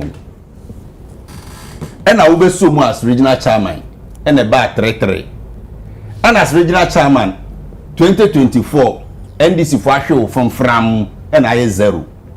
ana meboa enti no wa bon we are one oho mbono yes sorry say 11-1 or say bisa hafu former nadmo abrono ono so ye bono regional bono le ka 9-1 na bono hafu okay hafu na 1 no yeah hafu ena ye say omonyu o chairmanship no wa bon enti no ye ma okra man hu biem enti chairman hwe a wo ya kofie kwan be na chairman be fa so obesa ye popular ena menye me ho agenkwa enti no ene o de akoka Duncan William anyeye na ma me fo ankoka we anyeye na afi de judge sabi oti ne be bi ye ne judgment you see Agya Kwabena, let's also take that issues in context ebia na no ka say judge no or import the personality of Abronye into the case I don't know import who judge or no ti hon waka tell the young judge say the judgment all macro is full of grammatical errors but the judge is not supposed to do that meba was it is full of grammatical error na judge no kra no onye judge which impugns impersonation onye judge o ye NBC ni a wakofa boto bia kataniti e no de abetena wo so ye judge onye judge so even impugning impersonation on his fellow judge say ni para kro nyi ni say oye judge ena wa ba nanim ena judge ne say nanu woni obi wo defamation case woni randia bedie wo ho yen kan wie uba ye ma obel na wo sa committee another one any forestry ni no society coach committee ye eti we no me hwe a me sa ma obela ase we be sa committee bi you are likely May should have been May that's what the law says baby edu no ono kwa de man May ade sana baraka that's how the baraka ono kwa man May that's how the baraka ade wa ye ba ku nyenu miensa that's how the baraka o si esa ko man May ono kwa so ye man May enti wo be ye enti ko twiri mu what be that be ye say that enti the next adjustment because why ye ba ko why ye mienu tu be sa ye enti no sade a ko twiri mu to the next adjustment now you have a whole minority leader on once upon a time to miss summon the whole Supreme Court omo tran asem so emergency and that there minority leader o catch Ghana for 2024 say the executive has no power over the judiciary no and some minority leader kuya say there executive no control judiciary no it is judgment a whole judge amano sa judge ni de ombu ne nam mu ne china nsem okaka ekra de meet me repeat bi a whole minority leader oka say there is no way a court ruling can be influenced by the executive no or your press conference adentia abronya didi judge atem udidi judge atem a another judge amma deny the bail no all of a sudden or no a whole lawyer no doesn't believe in judgment in Ghana again yenya a whole body imagine say NBC ni bi na car say we akade Ghana Bar Association be je omo okrum ha kamina on be je omo ho che on be je omo ho me na so we die ye say pen na ye de sign statement no pen na yira ya throw letter na to ho general secretary tukwan president nso tukwan nti PRO na kasa ye nti oka nseme wo krata ni de ntimi ama abonti. You see the hypocrisy in Ghana. Nanu ye chi nkrofo 30 adanya omakoye unlawful assembly aye NDC for. You say ye ma obia bill 10,000 Ghana cedis. Eno nka free speech hu. Nanu emrantie bi led by Oliver Bakavoma o. Eko jina intercession say omoye demonstration say Ninja Galamsey nipa be say 28 anu na Aljazeera fo bi say na den na nkrofo kan wasema na wo chichichi omo o say da bi nyeme na mechichi omo that was President Nanado enyeme na mechichi omo say wanu akoyi wu ka emrani ubedi okay iti enne no emrana sesa okay question no ena make say okay say ukobie wano eka se yenkum obi a enye free speech o it's a criminal speech it's a criminal threat immediately the security agencies might invite you. And no, I say, you know, so far say, oh, that is the only way to become popular now in MPP. Intino, Ubia Somu Yebi. All right. Sana no divine. Unim, Agya Kwabena. You only say, aha, I have a bet in the year, Yakase. Yes, it can be Mammin Kebi in Tinia Betana. Democracy in I talk, make a talk. So I talk, make a talk, no one can say talk nonsense, make a talk nonsense. You see, argument, you know, Ubi account, dear Sanya, OGD say, a year be ye. Share your betana. If it's just about your personal, your sentiments, listen, your feeling, to the best expressing your back kind someone. Mean someone me walk out as someone found to phobia. Now, come on, platform, now come start with body. Every one of me neighbor was and God will come in the topic. Now come a dinner temple, but you are doing now, can you run a fatai? The fact is, when you have microphone and when your opportunity to talk doesn't mean say, Obe counsel no trabasa. Me never sit here. So kasapa. Obu yo campaign mu. Heated up and down. So no can say so can, but the movie anyone more. Or loose. E kasa basa. Adentia because or children dream in a way your person will be ankanasem. Me case way na ba ni na no. MPP for no leadership no, especially Justin Kodia demonstrate suban bi a chese omu highly hypocritical, like omu double standard, like omu ni principles. Abonye na onu asema ye kanende. Abonye eko didi Justin Kodia any penifobia temo party mu. Omu di omu si omu buafu omu ko papai ocho letter say yemfa abonye enko disciplinary committee na kenya ya kono say for me disciplinary committee say kono see e kan bi tira na ye na ya it not here man go disciplinary committee na obi from ya tiro bi dey process party ni so when you fear agro who do the only account kakra when the lie but the carbon ti su ni onu de onu ni agro bia edino o so onye di da bi ekoye no obuafu enu kwachie no mo chole te command say mo call no o call the bluff of o let any committee ni na so bi mu ni na say bogus yi na mo de abre no now all of a sudden mu amunim so ka se mo ya owo vitrolic even saying math na no ya se kakono mu de odi ya mo ya no de ya obi a no mo sa so kwa bonti ka mu ka se bi wo ba no ya kola boni na unim so wi ade kitenkiti ofia wo ka kwoti se wakope ofa ana se bibia yira de obi an se obesere we ba no nye wo fa che no na wo de ko fira ko tunefo wo de oba be jina kro wo bro de yo ofie wo ka so de yo ofie ma wuja line oba be jina bro te pretend to say oba no de nipa kronkron onye boni bia onye hwe ne hokroje abonye se mo kika nyina. It is neither here nor there. You ask yourself, say, some of the things, you know, unprovoked. Archbishop can William attack you or the attack you know did dinner temple toy or call him from the bar. Do you get it? Now, Osha, Ninga Kwesi, a flag bearer, a canary upon. Oh, or the Temano. Nadia, or no Casaso, or the Timon, or issue disclaimer.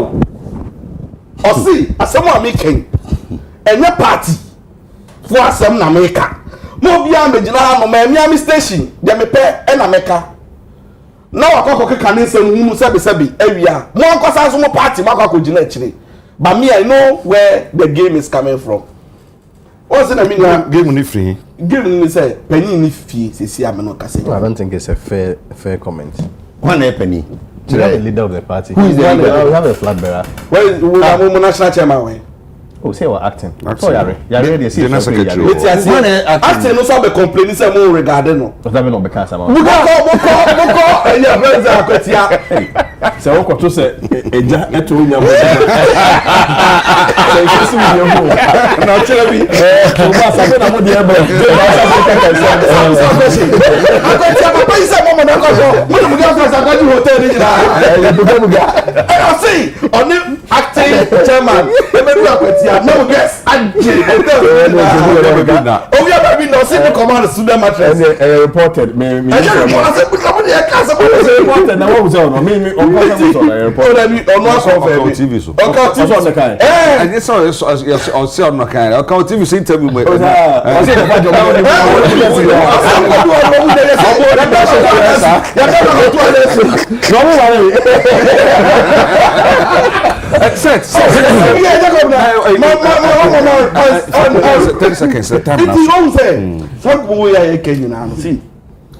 as for argument me say opportunity obi abeyi bia no faka wonsem ne kan yi ehun ya me te nkofo a mu di atem na osimesi ayese no osimesi ayese no eya me hu ni say eye cowards no mu bi ebusa hwe unu obi ka asem na oka no kra na state facts na wan didi na tem obi o obi anyonsani bia be hu ba me de ma no si no me kai se mi so ano papa ka se mi kire me and then people should take a cue me ni nsan me a consultant me mom advice say na me hwe TV that time we present papa ka kire me say me pese wo nyete say san profo we mo de bia see MPP party no ya kono intellectuals ne wom enyansafo no obo that time no obobodin a no abo Baredu no abo JH Mensa Dambotri no obobodin and we are proud say hey erade boa me na me be o me say san profo we say here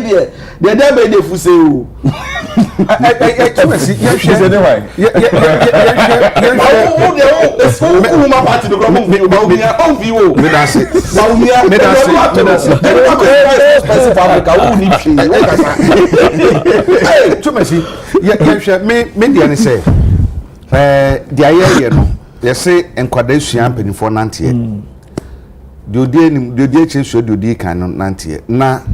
me go videos be brake betumi ayi pa nanso ebre ni tie ne bibie nti no reproduction of those niam no akoda ketua bi sa na we na kunwe no akoda wanya be 8 years abaya ono so ba ko ho ogina social media me yeso ogina obi na ma ne yes ade no yeah e ma ko kan say man pani o ti suyi we bibi we di obi ewu ni niam ne ma akoda ketua at that age when you be 7-8 years and your money yes ade no ti bi say mo say e de ye kire e kire ma no ye kire mo say your value and your values as Ghanaians your culture your mamre bia hu say Ghana ni na me kada bia na me kada to mi hu say so wo kwa abro kire ba bia na so ko man bi so kwoti bia bi mu na so mu say e before be 100 na wo ho Ghana ni bakope wo hu say we e Ghana ni it's an subanti na de ye say atendidie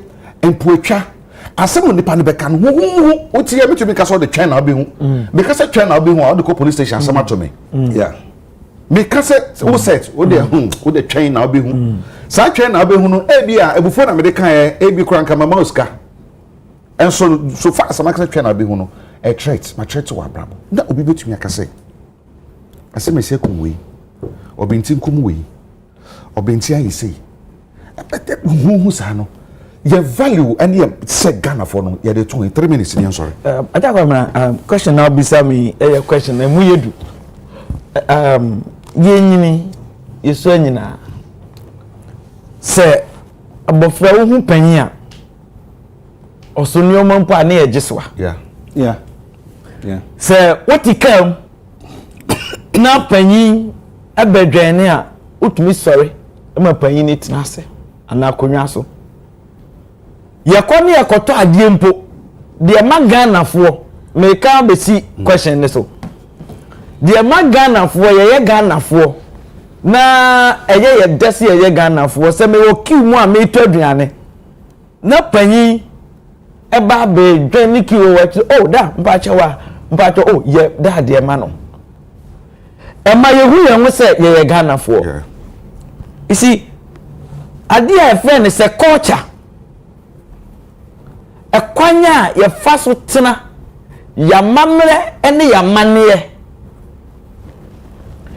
Ene on the basis of political parties, ama ya mamre ene ya manie ye tugu from ni etieti aso. Agya Kwabena. Ye say so we free ukrom aben a wongira e wo badwase.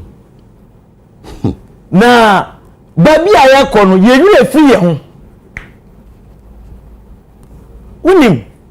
Agya me kai pa say e school na from Far Cabra ye nantifa kwan ye ni use main road from William kwan so na ye ko wanchi school baya to say bia efia e ko Medina. Wow. Na on our way na e hia maami bi e wo ofiri wanchi osonioma but maami no ye handbag achacha ba ye ba mo say ankwara na edi mirika ba o ye ba gidi na siri ani we ni e be hia maami no na maame ne sɛ yɛ sere no Agya Kwabena ti asɛm yi o ɛnyɛ sɛ yɛdi maame no atɛm o maame ne sɛ yɛ sere no Agya Kwabena yɛ papa mo ɛna ɛba nwankyi ɛkɔyɛ gan ɔmukɔ gan to mpanyinfoɔ ɛna yɛkɔpa maame ne kyɛw and yadwini mu no yɛn sere maame no ɛ just coincidence yɛdi mirika ɛna yɛbɛhyia maame no sɛ ehunu mu kwan eti ato ka na yɛhyia maame no ɛsɛ modem sire fi bedi na gidi maame ne si yɛsere no Agya Kwabena mehwɛ young lady and other people who are more involved in this se panyin bi pa ankasa na wɔka ɛyɛ nomye Agya Kwabena he ne pɛsi yɛduru kyena where do you want to be ɛkyena sɛ nkwaya wɔ yɛ ɔmo hyɛ ase emei he ne yɛkɔduru kyena ba ne ehu wɔ mu ne sɛ Agya sabe wote yi o kasa nyansa ene nwene ho a wode dwene ho minim ade aba bebɔ wura social media mu and unfortunately for us NDC MPP political parties ekamia hese nipa no otumi di atama na ewo na kire ni nyansa enti obi a ankasa bio sebe anka okasa pa obi antie no se okasa now the phone. All right, that's the next point I'm trying to say digitization it was the phone actually no one need them po ana o na dwaye mpo a obetimi di president atem na ade achi na onama onya another person na obe oh and na wo kasa pa na wo ya ade Agya Kwabena. Lastly, also the security agencies. Say obi ya bone ya say obi fun kuma obi enfum endwa. You let me achi obi. Unless you person use as a deterrent. Na no dey nya to me. Enya security agency no na all decide this. Enya court. That court emane punishment. And you see a bet you will be na say e dina kosie ye mo obi kwan emani hunu no Agya Kwabena me come story chere say ye ba my first time I had never been a politician but a discussion on DDEP and me feel on Saturday ye feel akofie Monday no pa for the first time me hu bi da Saturday no me hu bi da for the first time obi boy gate me gbagbagbagba I mean, BNI, a bimu kreto sex. So they be DDP, they discuss. The band discuss me fi bimu kwa frosro, a bimu pesi dem echi, eminim. Omo bon right fi. They pick almost everything in the room, my laptop. And then ya kona me bisa papa ne say omo die go bi phone ofie ho. Na me bisa omo say headline, omo so obi say na me wasam. And I'm you could have called me. So what I'm trying to say, yeah, come call lawyer, my wife down for a lawyer, or friend, no baby, I know, or come see no more money crying and all that. So they themselves in the car. We say, am I a politician? We say there be. What can I say to you, man? Me say there be. But what I'm trying to say is say, I told me no better me to be.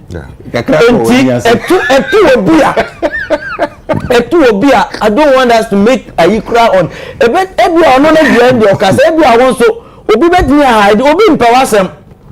Every if we one can say into akobo obi amane. Oh, yes, we shall say be benya asem kuma bi.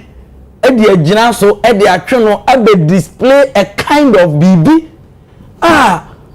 Said the bear like that young lady, you bet my friend. Ewo empo ya mamre mu a ukro mi kro fa aka be bet my bony case. Yeah. You bet my bony case ewo bedroom say come on ye ni panyin kasasa. And the political parties MPP, NDC, CPP, PPP say ye to me condemn one. So be can bibia obehunu say mamendwene ho tie. Okay. Lions and I yet to move here no. Obekwa oba and okoye wamba. Obenyini na wonyina odibe free asie wo fie. Why is your mokasa on social media? Omudi atemni nyina no they started from somewhere. And omadu baby omadru no. Medase Medase. Chume se medase papa na mada kwese kwati ase. Divine kroma meda wase na mada onabu se don konso ase. Na we de mamefa we ntwam ansa na ya sore so ene Akwa Annabel so wodoko ene wawuda iti fantastic we for so mountain kwa sanso ena Prince Akwa ayeni wo fi anso wono so ni sister Dr. Obesima Mercy also ene na woda nti Prince Akwa se o ma wo itirin kwa. Once again, my first time going kai yahwefo nyina se ene na wotwe na lawyer se be fie ja na se kwan okumase nti we de nyina yasemwa nyina nkobwa ni nya de kwan atu ni betumi atu nyina betumi abi atu meda so betumi atu wo mu a wusu no ye na omu nsu wo mu esere so ye ne wo mu ensere awie ena no pay madam abudwafo ase na madam production team so ase na obi the message bi aba o say onidin no we me refi kase bi o say President Trump was born on the 14th of June 1946 and that day was Friday, so President Donald Trump is Kofi. If you are and you want